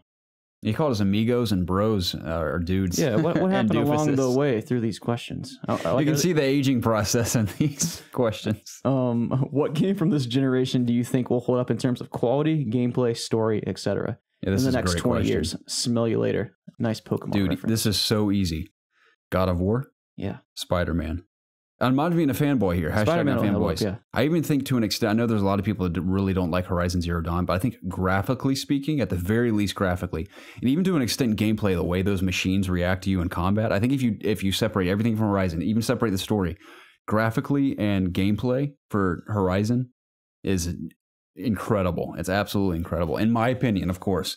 But I think Horizon's gameplay and visuals, God of War as a whole, Last of Us as a whole, Spider-Man as a whole. You covered all mine, dude. Those are big ones for sure. I think Red Dead is going to blow the roof off of everything. Red Dead, mark my words, dude. I have this much confidence in it. I think Red Dead is going to change everything for open world games forever. It is going to be the new bar. I think everyone knows that already. But it will undoubtedly be the new bar set for open world immersion. Is it going to shake the world like now, GTA I'm not saying 5 Red Dead's... I don't know this yet. I haven't played it yet. I'm not saying Red Dead's going to have the best shooting mechanics. I'm not going to say it has the best story or the best graphics. I'm going to say as far as immersion in an open world, I think it's going to set the new bar. So I think for that reason alone, Red Dead will stand among as like it's going to be the best experience we've ever... I can't even say that. I could be wrong, but everything we've read about Red Dead, everything we've seen, everything we're expecting, it is truly going to be groundbreaking in many ways, I think. We'll see if that comes to fruition. We will. I have the utmost confidence in Rockstar. There's a reason they're called Rockstar, and they always deliver. Whoa. And that's why I'm interested to see how Cyberpunk follows it up with Red Dead, because knowing CD Projekt Red, they want to be the best. Like, it isn't just like, oh, they are the best. We're just going to put out right now. I would say that. Right now they are the best, but I think Red Dead's going to take the title back. I think Rockstar is going to take the title back with Red Dead, and I think that's going to inspire Cyberpunk and CD Projekt Red even more, because they want to remain at the top of that open world experience. Now Cyberpunk, from the demo we've seen, already looks really awesome. I think Red Dead may even inspire them more. It may, unfortunately enough, extend the development process of that game, because they're going to do things. You got to do. They're going to do things that may even surprise CD Projekt Red. Oh yeah. So we're going to find out very soon. You heard it here first, folks. God bless them, man. God, it's amazing to think about how game studios are firing on all cylinders the past couple of years, and even next year, dude. We have so many awesome games coming. Spending so much money to make these games. It's incredible, and I feel so bad because most gaming communities, it's a small minority in the grand scheme of things, but there are minorities that are just so toxic and awful. Yeah. And I certainly hope, I'm sure they do, that game studios realize that there are those of us who are very moderate and level-headed about all of this, and just are so stoked to play their games. Sure. And greatly appreciate it. I'm sure they know. Spider-Man, holy crap. I mean, not every game. God of War, incredible. Horizon, I know I'm rattling off the PlayStation exclusives here, but even Forza, man, I'll throw a shout out to Xbox. Forza is awesome. Okay. So everyone's killing it, man. God bless them. It's a great time to be a gamer. Okay. As Preston would say, what a time to be alive. Good old Preston. I'm answering for him here. You want to read the next one? We on Kyle Roberts? Yeah. Kyle Roberts writes in and says, I know for some of you guys and myself, a lot of importance to getting that drive to invest more time or even to just purchase a game comes from the trophies, achievements that gives it more sense of an accomplishment when you get that platinum rather than just finishing a game. Why do you think that Nintendo, specifically for the Switch, haven't implemented a trophy system or something of the sort to give some players some extra drive to binge their games and even buy their console due to a trophy system being implemented? Surely it would work in their favor and would be a great incentive to play games for longer. Kyle, I wholeheartedly agree. I think we had discussed this in depth and quite extensively prior to Switch being released. We talked about, maybe they'll have like a ribbon system or a Mario coin system for like in place of a trophy and achievement system like PlayStation and Xbox. And long and behold, they do not have a system like that. I do think their online service could be really cool with that system. Do they need it? No. But I would certainly have more of an incentive to invest more time in certain games. And I don't play games just for trophies. The only times, I think I've said this in the past, the only time I platinum games on PlayStation is when I love the game like just to its fullest. Like I love everything about it, like Doom, Spider-Man, Ratchet and Clank. Did I platinum Last of Us? I don't think I did platinum Last of Us. Fallout 4. Preston didn't even platinum. I think I have 8 platinums. One of them being Far Cry 4, I think. If I love a game to a point where every moment I spend with it, I'm having a great time, that's the only time I platinum a game. So I don't platinum them just to say like I did. But if I truly love a game, I'll platinum it. Like Red Dead, will undoubtedly platinum it. I already know I'm going to love that game. I mean, it might be as tough as GTA 5 was. Wasn't that a pretty tough platinum? I did not platinum that. And there's online trophies too, I'm pretty sure. I think, that's another thing I should say. Online trophies that are tedious and require a significant investment of time. It's already confirmed that there's Red Dead online trophies. So yeah, that's fine. The trophies are out, I think I'll undoubtedly dabble in that for an extended period of time. That's the thing. Oh, that's true. I wish it was on PC. It'll make its way to PC eventually. But I'm already going to have played it. It sucks. But it should be a situation where you can just transfer your play over. Because I remember on PC I was playing as my PS4 self. Yeah. So it'd be fine, man. Yeah, maybe I'll still be into it. I don't know. We'll make the jump when the time comes. Sure. That's the thing. I don't think Nintendo needs that, but I would like that. I think it'd be cool. Yeah. When we first started talking about this before the Switch was out, I kind of shared the same sentiment. Like, I thought that they should have a trophy system. I mean, now, I don't really care.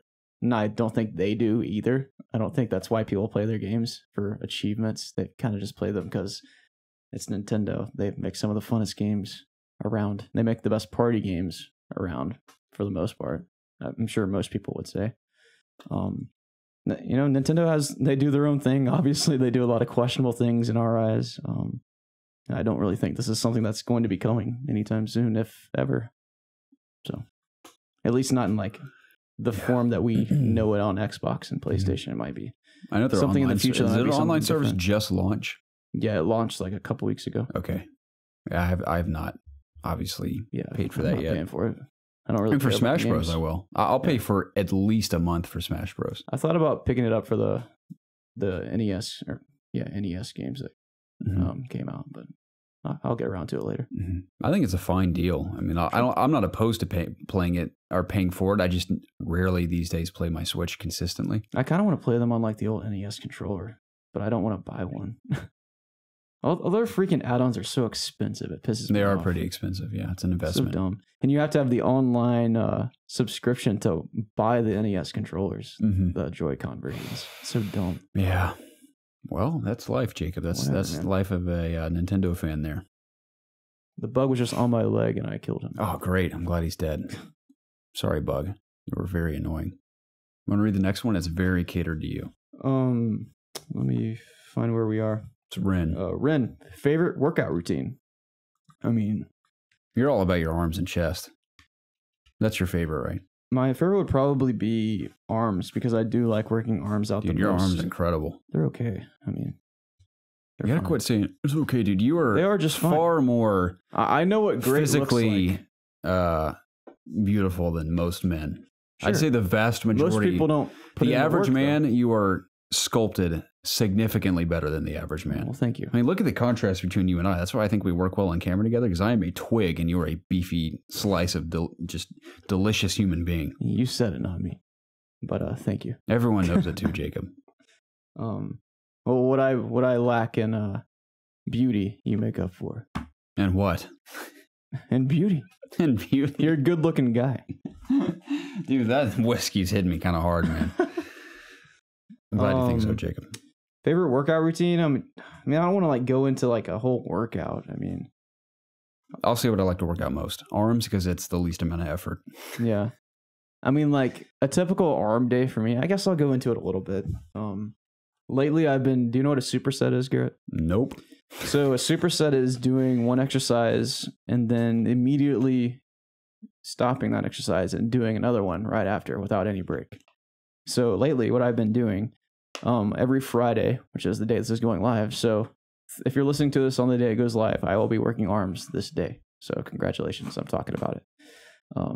I work out arms on Fridays, so it's biceps and triceps. So what I like to do is I like to do a bicep workout, then I superset it with a tricep workout. That way I'm kind of exhausting myself, but I'm also working two different muscle groups. So I'm not really like fatiguing myself too hardcore. So I'm getting a good workout in my eyes. And I usually do about 5 to 6 sets of different, activity or exercises. So in reality, I'm doing like 12 exercises or 16, depending how many I do. So yeah, that's how I like to do my arm workouts lately. And it's been fun. I'm seeing improvements. That's all I'm glad sharing. to hear it, man. I'll be working out for the first time in at least a month or two next week. Nice. Yeah. What are you going to do? Whatever the diet tells me to do. Diet and exercise regimen. So we'll see. So is this professionally done? Yeah, it's called Kino Body. I think Preston's doing it right now. I'm just interested because the guy seems pretty cool. And I'm sure you guys have seen ads for this on Facebook. Are you switching to a keto diet? No, it's not keto because that's what Casey thought I was saying. It's Kino, like Kino okay. Body. I've heard of this, yeah. And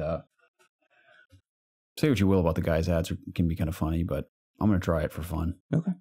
So is this just like at home? Yeah, it isn't like a hardcore diet. He's all about, like, you don't have to cut out carbs completely and stuff. I mean, you're managing those types of calories and stuff, but it isn't like you're cutting out all the bad stuff. It's just like you're moderating it a bit more than you normally would. Yeah. So, and I would eat the hell out of Taco Bell with you after this. No, it's going to be too late. It sucks, man. You need to sleep a little bit. Plus, I'm tipsy. Yeah. Dang it. You Can't need drive. to get some sleep, dude. Can't drive. I got to leave here at 4-ish. I know. 4:30 at the latest.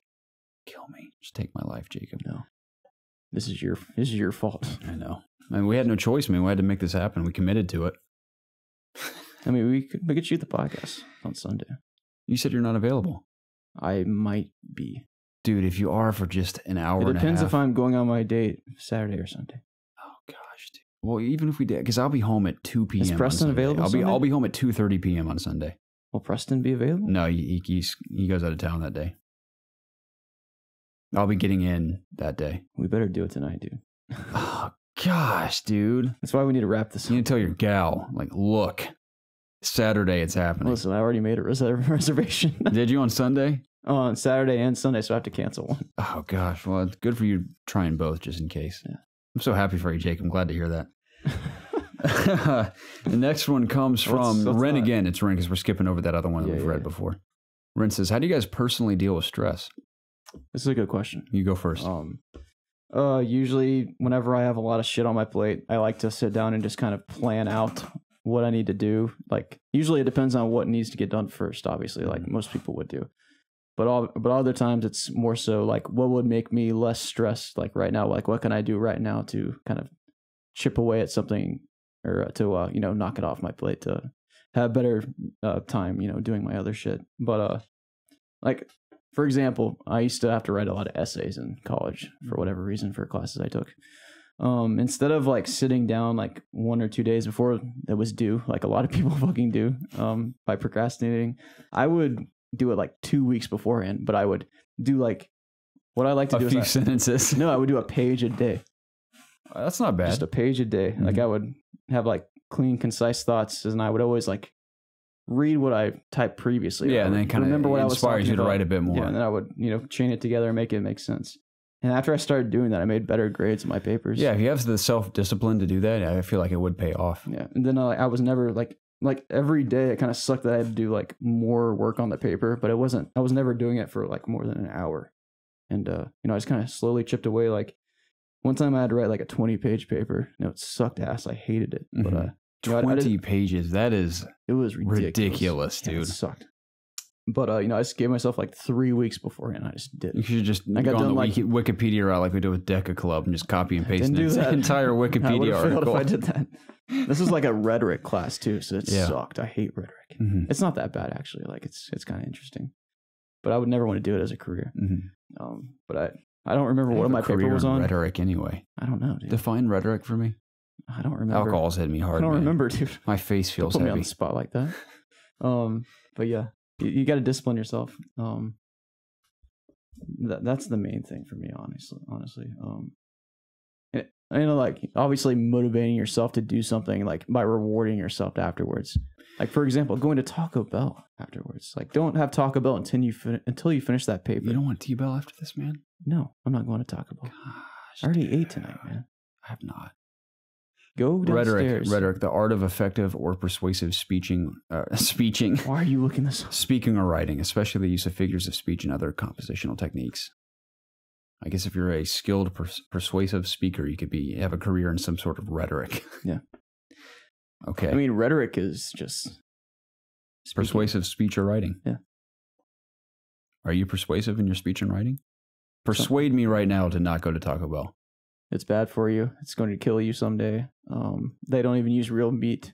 Their tacos are soggy if you let them sit too long. Their soda's too sugary. This is bad for you. I'm going to say that again. That's all I got. You're a son of a bitch, Jacob. You should go downstairs and have some fruit, you son of a bitch. I have fruit down there. You know what I'm going to eat instead? Some chips. Nice. What kind of chips? Nice. Kettle cooked salt and pepper chips. Oh, I knew it. So good. Love chips. Read the next question. All right. Well, I haven't answered the stress question. I'll be brief. Oh, yeah, sure. The only stress I ever encounter is when I have multiple projects to complete at one time, and those typically include and work too. Like you can't. I'm going to interrupt you. You can't like do everything at once. No, I can't do that. I'm the same way. I'm very similar. I just tackle one thing at a time. The most stressful situations will be when I have to work one night and then the following morning I have a big school assignment due. I have something to do for COG. I have to edit something for ItsObviousGaming. And did I say school assignment? Yeah, like those three combined are harrowing at times.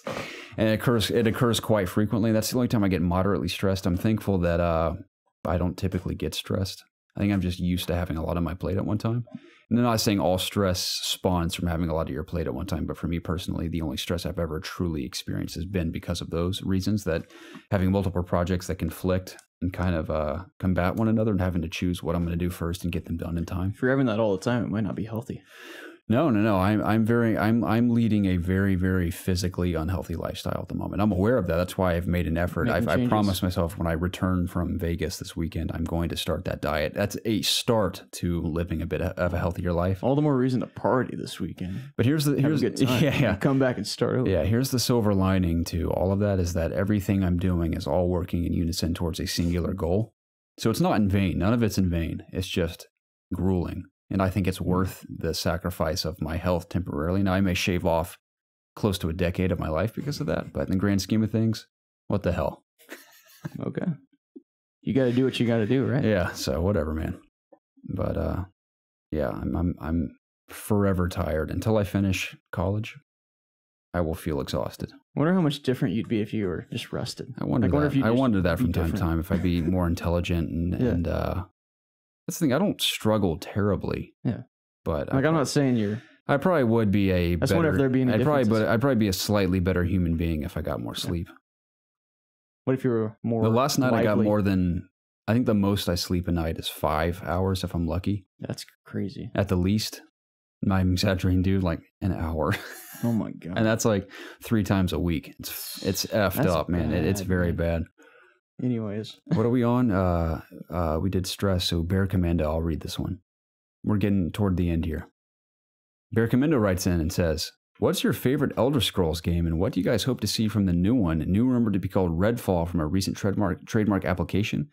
Skyrim got pretty stale for me after a while, whereas Oblivion always held my interest as a game where something cool and unknown could be right around the corner. Bear, it's interesting you mentioned that because I absolutely adore Skyrim and I look upon it with reverence and great memories. I have no bad thoughts about Skyrim. But the weirdest thing is that I still feel more love for Oblivion for some reason. I think ultimately it's a nostalgia trip for me because that was my first introduction to not only a very wide open, in-depth, open world, medieval type experience, RPG, but it was my first real step into Bethesda Game Studios open worlds, and that forever. What's that word you use when you mark something as an animal? It's like what Jacob does to Bella's daughter in Twilight. It's not implant. It's what's the term? What are you talking about? It's when an animal like marks an infant or like a female or I can't think of the word. I'm too tired. I feel like I know what you're talking about. Yeah, maybe that Bethesda Game Studios did that to me with Oblivion. Is what I'm trying to say. So it really set what I expected out of most open world games at the time in RPGs. And Oblivion, something was just so special about it. I think it was Skyrim in so many ways is better. And you could argue that the combat, graphically, of course, even the open world parts of it are better, of course, than Oblivion. But something about the music and just the way like the NPCs talk to you and the voice acting and the animations and especially the arena and Cyrodiil, it's just something about it is just so ingrained into my love for open world RPGs, especially medieval RPGs, is that I will forever just adore Oblivion for those reasons. And I'll never ever forget being invited to the Dark Brotherhood for the first time when I murdered someone, and that feeling of me murdering an innocent person and not thinking anything of it. That's the first time my mind was blown in a video game, when I go to sleep in a tent in the woods. Random tent I found, killed these people, went to sleep, woken up in the middle of the night. This guy from the Dark Brotherhood's like, we know what you've done. And he gives us he gives me the letter with just the handprint on it. And that quest line, dude, loved it. So I loved it even more than, Skyrim's Dark Brotherhood quest line was cool. I liked it, yeah. A lot of it was great, especially with Cicero and stuff. Every time I think of Cicero, I think of Gamer Poop now. Cicero! But I remember, I will say the most satisfying part of killing Cicero, spoiler alert, in Skyrim is when I got the kill in him. Do you have to kill him? You have to fight him at the end because he turns on you and he I thought maybe like you could side with him. Maybe. I can't remember, but I fought him because he was an idiot. Yeah. He was a stupid jester. I had to kill him. But I got the kill animation where I decapitate him at the end. I was like, what a satisfying way to kill that bastard. But even the quest line with like the vampirism and the characters involved, the Dark Brotherhood and Oblivion, was so awesome. I love going to and from Oblivion itself and fighting the demons and stuff and coming back to beautiful Cyrodiil and everything. Yeah. Man, so many good memories with Oblivion. What was the question? It was what's your favorite Elder Scrolls game? Yeah, so Redfall's the rumor for Elder Scrolls 7. Is it 7, right? No, it's 6. It's 6, excuse me. Yeah. That they officially announced at E3. That was just a wide open shot of like some mountains and a beach. And it literally could be anything. It was hardly anything at E3, but Redfall, maybe. I don't know much about Elder Scrolls lore, unfortunately. Yeah. But of course, I'm hyped for it. I love Bethesda Game Studios. I am so stoked for 76, despite how badly it ran at the preview event, which I'll talk more about on the podcast next week. But I'm still so excited for that. I love Bethesda Game Studios. Call me a fanboy. Call me a Todd Howard lover. You might be a fanboy. I'm definitely a fanboy. I'm not afraid to admit that. You pretty much play all Bethesda games. So. Most of them, not all of them, but a lot of them. Which ones have you not played? I haven't played Morrowind. Whatever came before those. Let's talk about like published games by Bethesda. I love Bethesda games. I've played a lot of them. And I've played a lot of them in the last 5 years or so. Okay. So. Anyway, dude. Sorry, I mean developed games. I just touched your hand there to turn you on a little bit. A little bit. My favorite would be Skyrim. It's the only one I finished. I did play a little bit of Oblivion, but obviously I played Fallout 4. Did you beat Fallout 4? I thought we were just talking about Elder Scrolls. I guess we are. Yeah. I mean, Fallout's not my favorite franchise. I get that. You gonna play 76? Do you get it? I can get why someone would not like it as much as say me and Preston, for example. It's very. I'm not gonna get into it. You got something to say, Jacob? I've said it before. I know. I'm not gonna say it again. You want to read the next one from Fribes? I can. Actually, I want to save this one for later. Do you? Yeah. What are you going to read it on? I want to save it for another time. Maybe when Preston's here? Yeah. Okay, that makes sense. I don't want to lose that one, though. I need to highlight that one. So remind me. I'll circle it. Fribes, forgive us, man. We're gonna wait for Preston to return. I'll read for that. this next one. Georgie T66. Hello, boys. Bye. A bit more of a personal question. How do y'all balance between your relationships and gaming? Are your better halves fully on board, also game, or do they not care? Also, Jacob, how did your date go? Keep up the great work. This is what I was waiting to get to. That date went really well. We went out to dinner, and then we went to a bar underneath. And where'd you go eat again? It was like a pizza place called it wasn't called Marco's. It was something with an M, though. I don't remember exactly what it was, but it was decent. Yeah, you should have gone to Antico. You think so? Antico is incredible. Maybe next time. Mm-hmm. I think this Saturday we're going to a place called Coletta. Coletta? Yeah. Is it in Atlanta again? No, it's at the Avalon. Okay, that might be new. Yeah, well, it's a friend at work told me about it. It's a really nice Italian place. You've been to El Felix, haven't you? Yeah. Holy crap, it is so good. I know. I had it recently with Casey. Nice. But yeah, we went to Little Trouble that night too, which is a bar close to there. So it was a good time. I enjoy that bar. But yeah, we're going out again soon. So either Saturday or Sunday, and because of that, I'm suffering. Yes. Damn it, Jacob. It's because I love you. I'm fine with that. Would we do it? It would be early remotely? Sunday afternoon. I'm talking like 3 p.m. That's when you would have to do it. I wouldn't have to do it at that time. It'd be easier for me to do it at that time, but I can do it any time on Sunday after 3 p.m. It's a terrible time to have this discussion. Yeah, we'll talk about this later. After the podcast, or whatever this is. Mm-hmm. This clusterfuck of whatever's going on. Yeah, that was his question. Do you want to answer the relationships part? Yeah. I'm not in a relationship. So. At the beginning of my relationship with my girlfriend, we struggled a bit, and it was never because I'm like, I want to play video games instead of hanging out with you. It was never that. It was always ItsObviousGaming that got in the way, like doing the podcast consistently and producing videos at the time. And I guess that's the thing. I am so laid back about stuff is that I could have someone yelling. Careful what you say here. Yeah, I could have someone yelling in my face, and I'd be like, all right, sorry. But definitely, Casey and I had some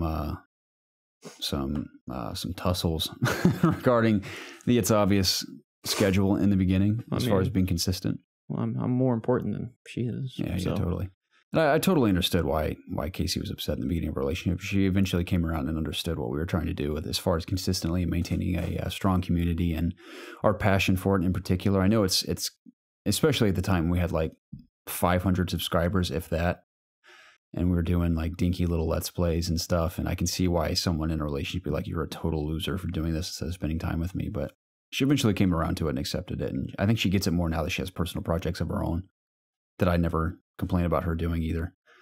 So it's just a matter of getting to know each other and what we cared about. And she eventually understood. But that definitely was a struggle in the beginning. But maintaining it now, I'm fortunate enough to have a girlfriend that understands why I do this and when we do it. So it really is about, I guess, dating someone who's willing to accept your passions and your hobbies. Say what you will about maintaining a video game related YouTube channel when you're 25 years old. But we love it, and we love hanging out with you guys week in and week out, and we wouldn't change it for the world. And your continued support is what, like we've said a million times, is why we keep doing it for all these years. And I think the only answer for me is to have dated someone that was willing to accept that and understand that passion. So sure. I think you have to know that for yourself too. I think that's why she understands, because she has passions of her own that she pursues. Sure. And takes up a lot of a time when we could be spending time together, that I totally understand why she does what she does. And I don't complain about it either. So it's really just a mutual understanding and acceptance of what you care about. There you go. That's my answer. There you go. Yep. I like this next question. You want to read it? Yeah. It's from Squishy. Yes. Squishy's got some doozies. Great name. Yeah, Squishy writes in and says, now with Origins last year and then Odyssey and God of War this year, each of them have an interesting mythology behind it. And even though God of War took some creative liberties, which of those three mythologies is most interesting to you? So we're talking about not what the mythologies are, but what the games, how the games portray them. Yeah, like ancient, like Origins, ancient Egyptian mythology, Odysseys, of course, ancient Greek mythology, same with God of War. Well, God of War is Greek and Nordic. Nordic. Yeah. It's a mix between the two. Mostly Nordic though. Yeah. It ties back to its old Greek. That's a great point. Games, yeah. Yeah. And it seems like there's hints to Egyptian and other mythologies in there as well that they may or may not explore in future games. I think right now God of War, that's not a cop-out because it's a PlayStation 4 exclusive, just because that is right now the best game I've played all year. Now, don't get me wrong, I have a lot to say about Game of the Year discussion at the end of the year, but Spider-Man is my favorite game of the year so far, by far. Whoa. And in many ways is almost as impressive as God of War, but I think... let's not jump to conclusions. There's still a lot of months left. Oh, yeah. I mean, think about Red Dead and... dude, Battlefield 5, dude. Pokemon Let's Go. Yeah, Let's Go Eevee, dude. There's still a lot on the table, man. And Pokemon Let's Go, Pikachu, God of War, there's multiple things I have to say about that at the end of the year that I think, for more reasons than one, makes it the best game of the year, the most impressive game of the year. Mm-hmm. But I think the portrayal of just mythology overall, I think God of War is great because it's almost subtle to an extent, because you feel very almost desolate and alone in that world. But it works so effectively with the minimal cast they have and the relationships you build throughout the game with that small cast. Yeah. And just the hints and nods and tips of the hat to just Nordic mythology and certain gods and characters that I think are really going to be impactful in the follow-up games it's so much to look forward to. And I like the subtlety of the storytelling and God of War. Now Origins I didn't finish, so I can't really attest much to that, but I did like a lot of what I played of Origins. I played about 25 hours. I fought one ancient Egyptian beast. It was like a giant snake. So I've always been fascinated by Egyptian history because I've taken multiple art history classes now in art school, which is just hilarious to say out loud. It's cool stuff. But it really is interesting when you really make an effort to listen to the teacher.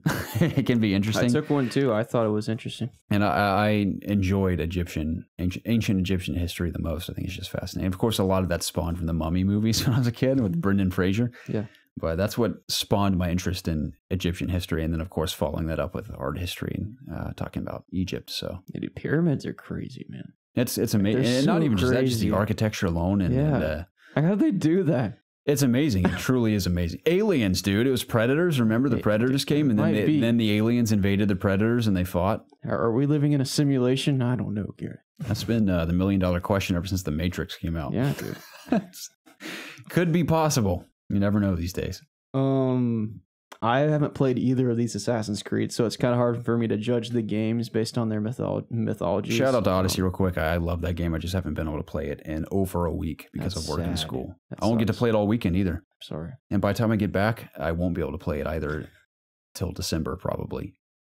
Yikes. For very, very, very good reasons. Yeah. But I won't be able to play it for a while. But that game kicks ass. And the mythology is very cool. But even if I had played those two Assassin's Creed, I'm still pretty sure God of War would beat them.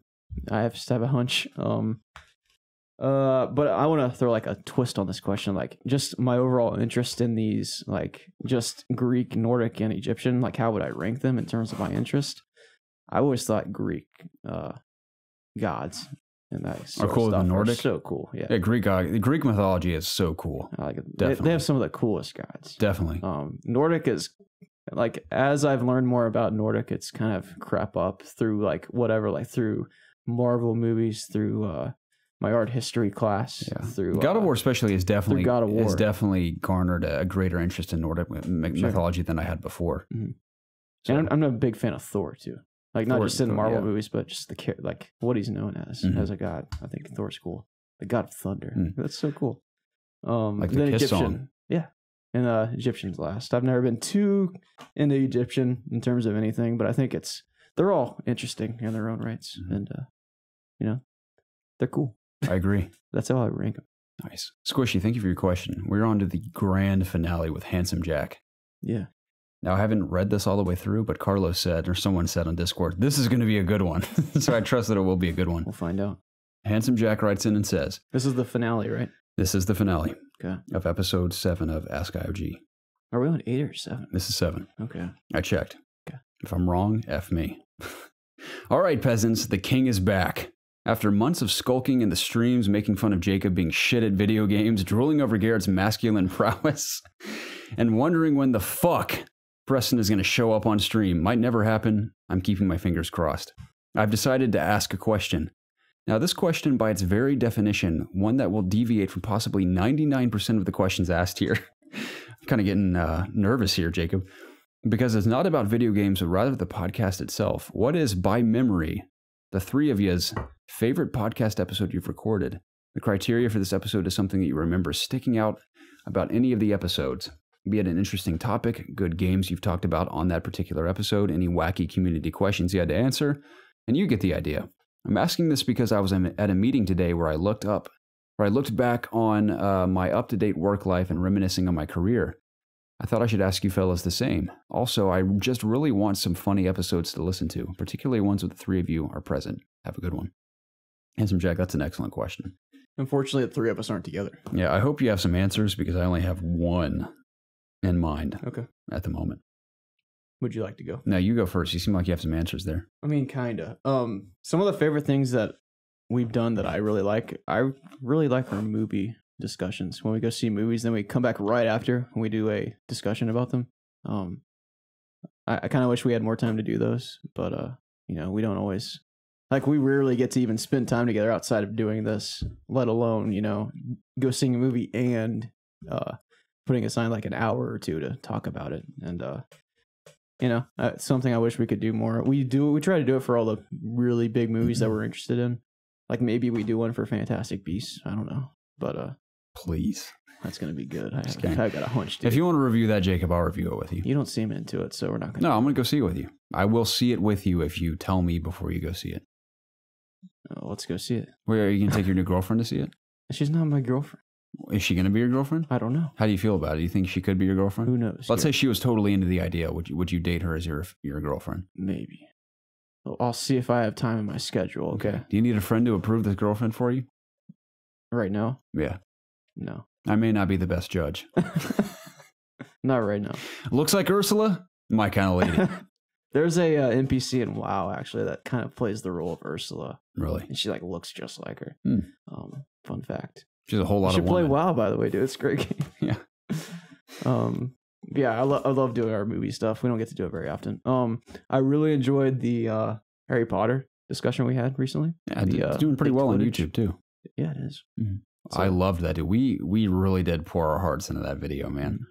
And I'm not saying like, oh, we want this to be a good video, so let's put effort into it. It was very all natural. Like we love Harry Potter, and we have very real passions and hopes for the leaked RPG Harry Potter game. And yeah, I love that too. It was a whole lot of fun. I'm gonna be disappointed if that game doesn't live up to my expectations. That's my greatest fear. I'd rather it never exist than it just be mediocre. Mm-hmm.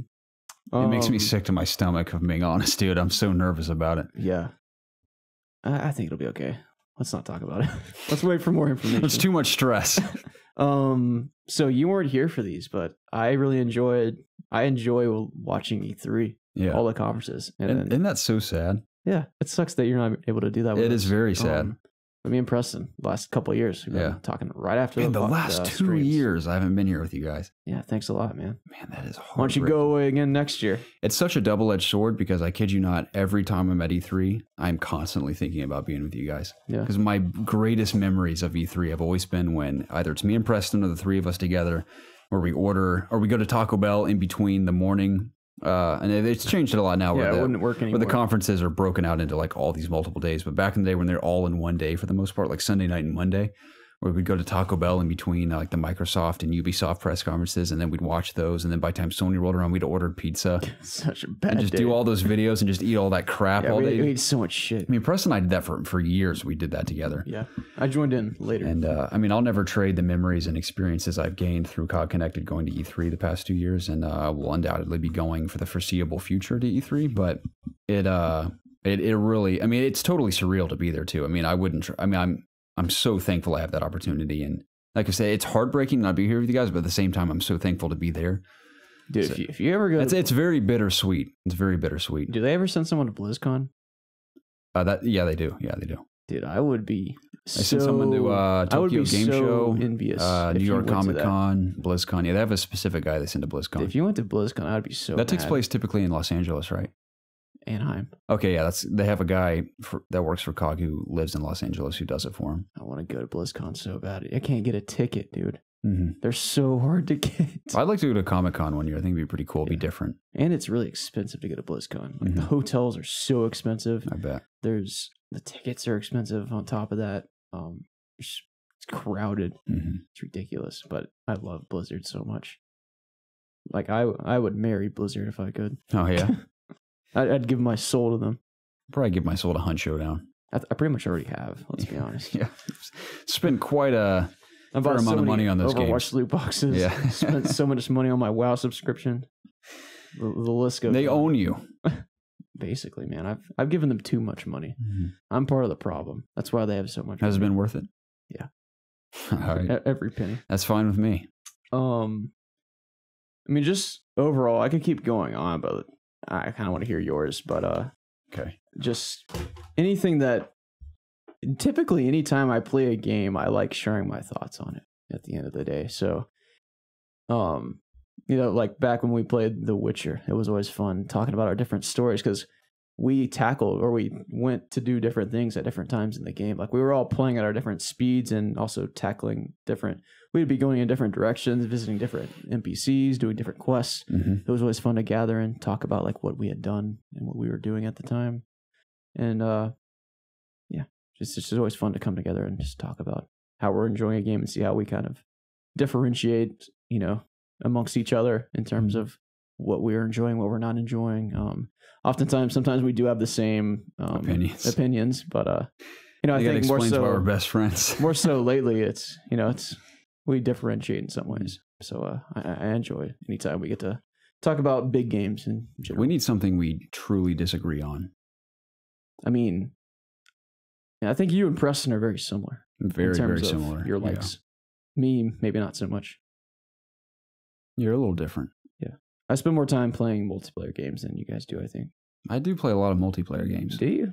I play. Do you play a lot of anything? Not these days. Whenever on PC, it's predominantly multiplayer. Yeah. You play a lot of Hunt. Do you play anything outside of Hunt in terms of multiplayer? I'm playing Bad Blood right now. I'll talk about that on the podcast a bit more. Okay. Dying Light, Bad Blood. Dude, really solid. I'll save my thoughts for that on the podcast, but it's really grabbed me. It's awesome. So yeah, podcasts for me, I don't think this is probably it may not be nearly as funny as I thought it was at the time, but years and years ago when we first started the podcast, I can't even tell you what episode it is. It's probably one of the first 20 or so.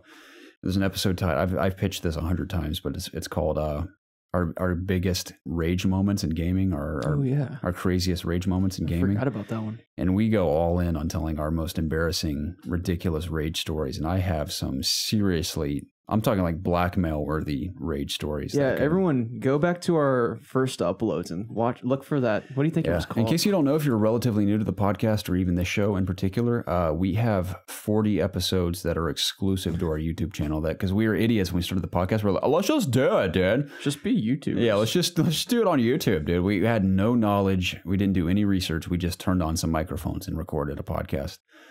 I think it's charming to an extent, but it definitely bit us in the ass a bit because we have 40 episodes that aren't on our RSS feed on Spotify and iTunes and stuff. But who cares?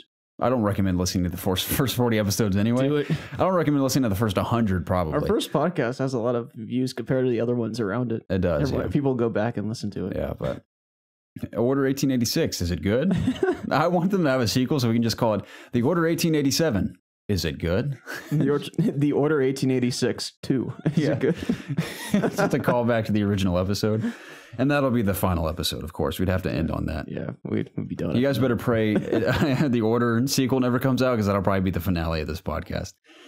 But all jokes aside, I think the Rage episode is absolutely hilarious. And the best part about that is that it's not only the three of us, but Zach Bynum, who is the unofficial fourth member of this podcast. He was always intended to be the fourth member, and he was on the very first Let's Play we ever shot but never aired because we thought it was so bad. And of course, everything after that was bad too. Sure. But it was worse than what we did after that. And I still have, I don't know where the video went, but I still have the screenshot of our very first video ever. That's almost tear-jerking when I look at it when we first started. Of the four of us on that couch in that room across the hall where we shot our Towerfall Ascension video. I still have it. Nice. So it's amazing to think how much time has passed since then. Do you think we would still be doing this? Did you ever think about it? I didn't. That's the thing. I don't. It's weird because I've never once thought we would ever be huge. Of course, that'd be great. I've never once thought that, though, nor have I expected that. So I think being grounded like that has kept me encouraged. And also, like we said so many times, we say that practically every episode now of every show we do is without the community, we would have quit forever ago. Even, I think some of the first comments I remember are from both Felipe, Hooded Dude, and Edgar. Yeah.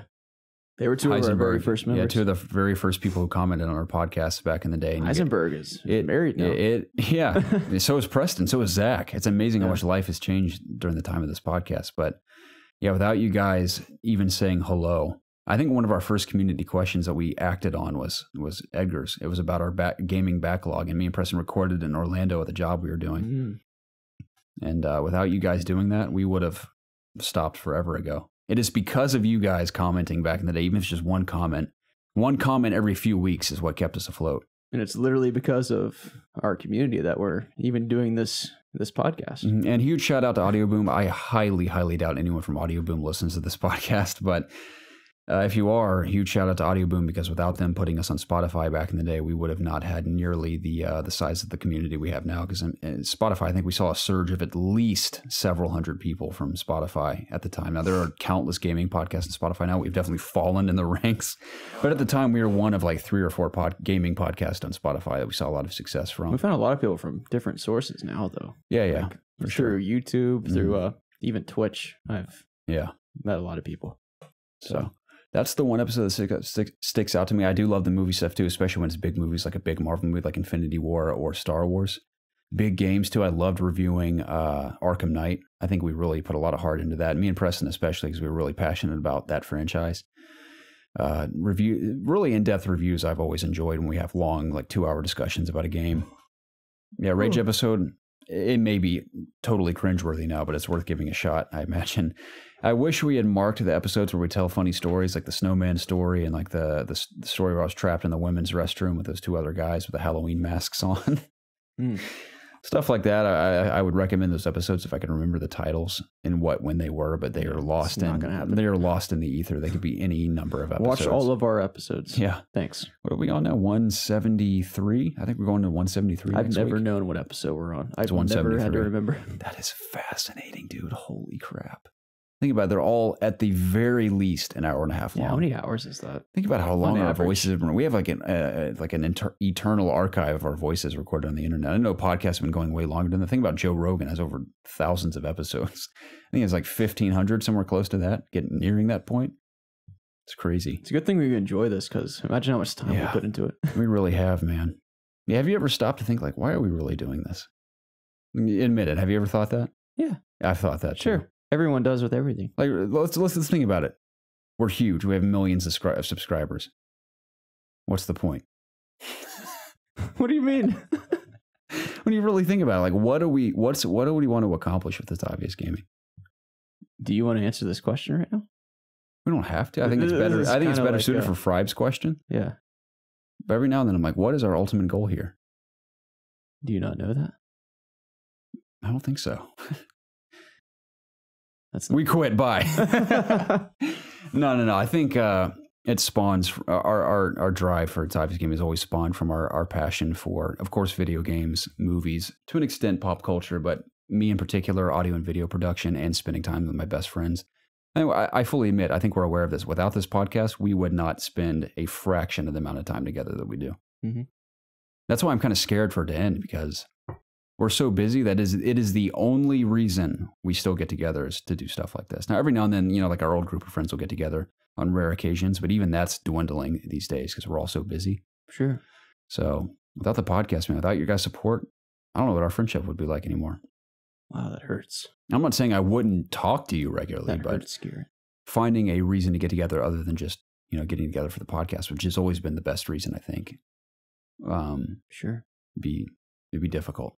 I mean, our motivations they've transitioned as the channel has been going. Mm-hmm. Obviously, we've always wanted we've wanted things, and things change. Then we have new motivations. Yeah, I'm trying to reserve a lot of what I have. I have a lot to say about this that I think is very substantial and needs to be heard. But which I've said in the past, but I know there's new people that tune in at least every few weeks. We get a handful of new people, but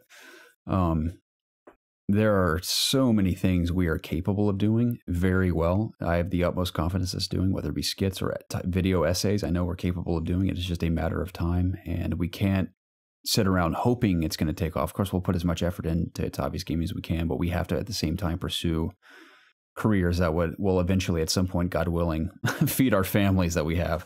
Mm-hmm. So, and Preston's already married. I mean, of course, he has plans to have a family at some point. So we can't just sit around hoping that It's Obvious Gaming is going to take off. Now, we will forever pour our souls into this like we have for the past 4 years. But at the same time, we have to simultaneously pursue other things in case it doesn't work out. Mm-hmm. So we still love every moment of this. And I think this is a good way to conclude episode 7 of Ask IOG. And we got a little serious here at the end, a little sappy. Sure. But we're glad to continue answering questions. Just the simple act of answering questions of the community is such an honor and privilege for anyone to take time, even if it's moments, even if it's 10 seconds out of your day to send us anything, whether it's the goofiest thing, like how much wood could a woodchuck chuck, that still means the world to us that you'd send that to us. We've never, even the ones that I apologize that we just can't answer because they're so dated to where it's completely pointless now. I take full responsibility for that. I apologize if you hate me. I understand.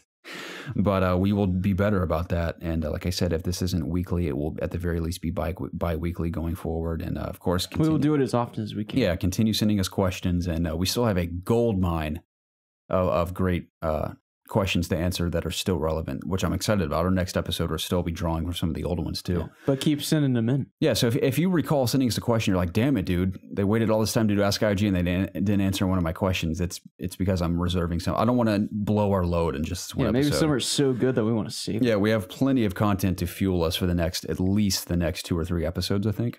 But again, never hesitate to send us questions because I save all of them, so they will be answered at some point as long as they aren't totally tied to a certain period of time. As long as they don't suck. We'll answer them, which is rare. Thankfully, we've been blessed with a very, very awesome community. Yeah. Sometimes you got to keep it real. Though. You're like, this sucks. Yeah.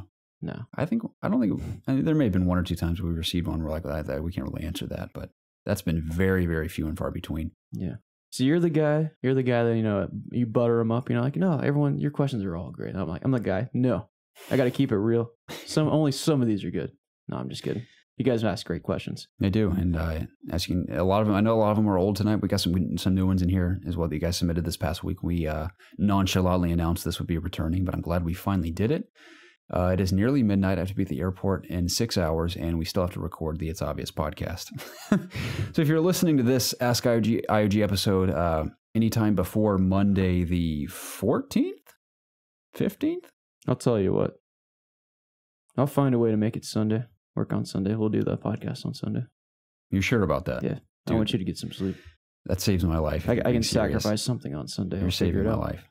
Again, you got to keep in mind, I can't do it till about 3 p.m. That's fine. I'll figure out when I can fit that in. God bless you, Jacob. Yep. So anytime after that. Yeah. Anytime after that. You're not doing anything the rest of the day? I am not. Okay. I'm off the rest of that day. I'll see when I can do it. All right. I thought you were going to burp. I was waiting for it. There it is. Yeah. But again, we can't thank you guys for the continued support. I'm so glad we got to do this. I'm feeling nice and buzzed from that whiskey. Oh, yeah? I'm feeling nice and hot. It is pretty warm. It's so warm. It's always warm in here. I don't know if I filtered out the air. You guys might hear a wind turbine this episode. I forgot to mention it because I was a little tipsy. I heard it and I was like, I need to say something, but I forgot. Mission accomplished. Bummer. So you hear what it sounds like with the air. It's very obnoxious. I apologize. Is it really that bad? It is, Jacob. I promise you it is I've never noticed it in any other podcast. It is a beyond night. It's like a heaven and hell difference. It isn't just night and day. It is like a very distinct, like, holy crap, that's obnoxious. Heaven or hell. Yeah. Like old Volbeat. Hey, bartender, hit me. That's the question I should have at the end of this episode. Seems only right. Yeah. I'll take the copyright strike for it. Who cares? We don't monetize our videos. We could. So sue me. Let's get out of here. Yeah, I think that'll be the end. It's very late, but I will edit this and have it out Friday morning for the wonderful community that supports this podcast. Again, don't fret if your question wasn't answered. We will get to it. We have, like I said, a gold mine of questions to get to. Love you to bits. And tune in to episode 173 of the It's Obvious podcast on Monday, coming up soon if you're listening before, I think it's October 14th or 15th. I'm so out of it, Jacob. It's okay. But we encourage you, if you're a new listener, to tune in there. This is our secondary show, in case you missed it at the beginning. It is fueled exclusively by questions submitted by the It's Obvious Gaming community in one of 3 places, which I probably should have pitched at the beginning of the episode. But if you made it this far, God bless you for it. You can reach us in one of 3 places. You can email us at itsobviousgaming@gmail.com. You can tweet at us at obvious_gaming, or reach us on our Discord channel in the Ask IOG section. And if you want your questions read publicly on this show or the It's Obvious podcast, always include the hashtag AskIOG with your questions. We don't read your private messages for potentially thousands of people. Yeah. So, and going back to the questions, we do prefer to, if you have questions that are just random or not anything about games, this is the show that we like to kind of answer those. Yeah, for a time, we tried to cater the It's Obvious podcast to purely video game related questions, and this to the goofier ones, but we sort of mixed and matched them now, because I think it's hard to get to all of these consistently, like week to week. So, like more times than not, what's our favorite sandwich will end up on this kind of show. Yeah. So. And, Lord willing, we will keep up to date with this one. Yeah. As of right now, it's in our immediate future to do more of these. So you guys have that to look forward to. Garrett, would you like to tell our good friends goodbye? We love you to bits. You're cherished. If you guys made it to the end of this episode, this was this is probably close to 3 hours. It feels like it was pretty long. It was long. It was pretty close to 3 hours, I think. Leave type IOG in the comments. Maybe answer a community question for yourself. That's what I always hope. I've always wanted someone to answer a community question. That doesn't prove that they made it to the end of the video. Just type IOG, just single IOG in the comments. Yeah, if you made it to the on end, YouTube, that makes sense. You gotta do it on YouTube. All right, since we're concluding, I want to ask you this one more time. Okay. If we're not doing the podcast, are you sure you don't want any T-Bell? Yes. Dang it. I guess if we're not doing the podcast, I'll eat some frozen chicken tenders here. I'm going to go play Blackout if we're done now. Oh, I'm so jealous, man. Yeah, dude. Oh, dude, I have it on PC. It's coming out like at midnight. Maybe while this is rendering and exporting and uploading, maybe I'll play a little Blackout with you. Let's do it. We have it pre-ordered. You're PC, right? Mine's downloaded. Dude. I don't think I've downloaded mine. F me. Yeah, I have to edit this anyway. I'll download it while it's like a 50 gigabyte patch too, isn't it? Or is that only on console? It's only on console. Okay. It's less than that. All right. Well, I need to edit this anyway, so I'll download and we'll play a bit before I go to bed. How about that? Okay. I'll be on. It's going to be sick. Yeah. So sick, dude. All right, guys. Fuck eating, fuck doing podcasts. Yeah. Let's play Call of Duty, man. We apologize for rambling again. Thank you so much for your support, and we will catch you on the next episode of this and the It's Obvious podcast. Cheers, everyone. See ya.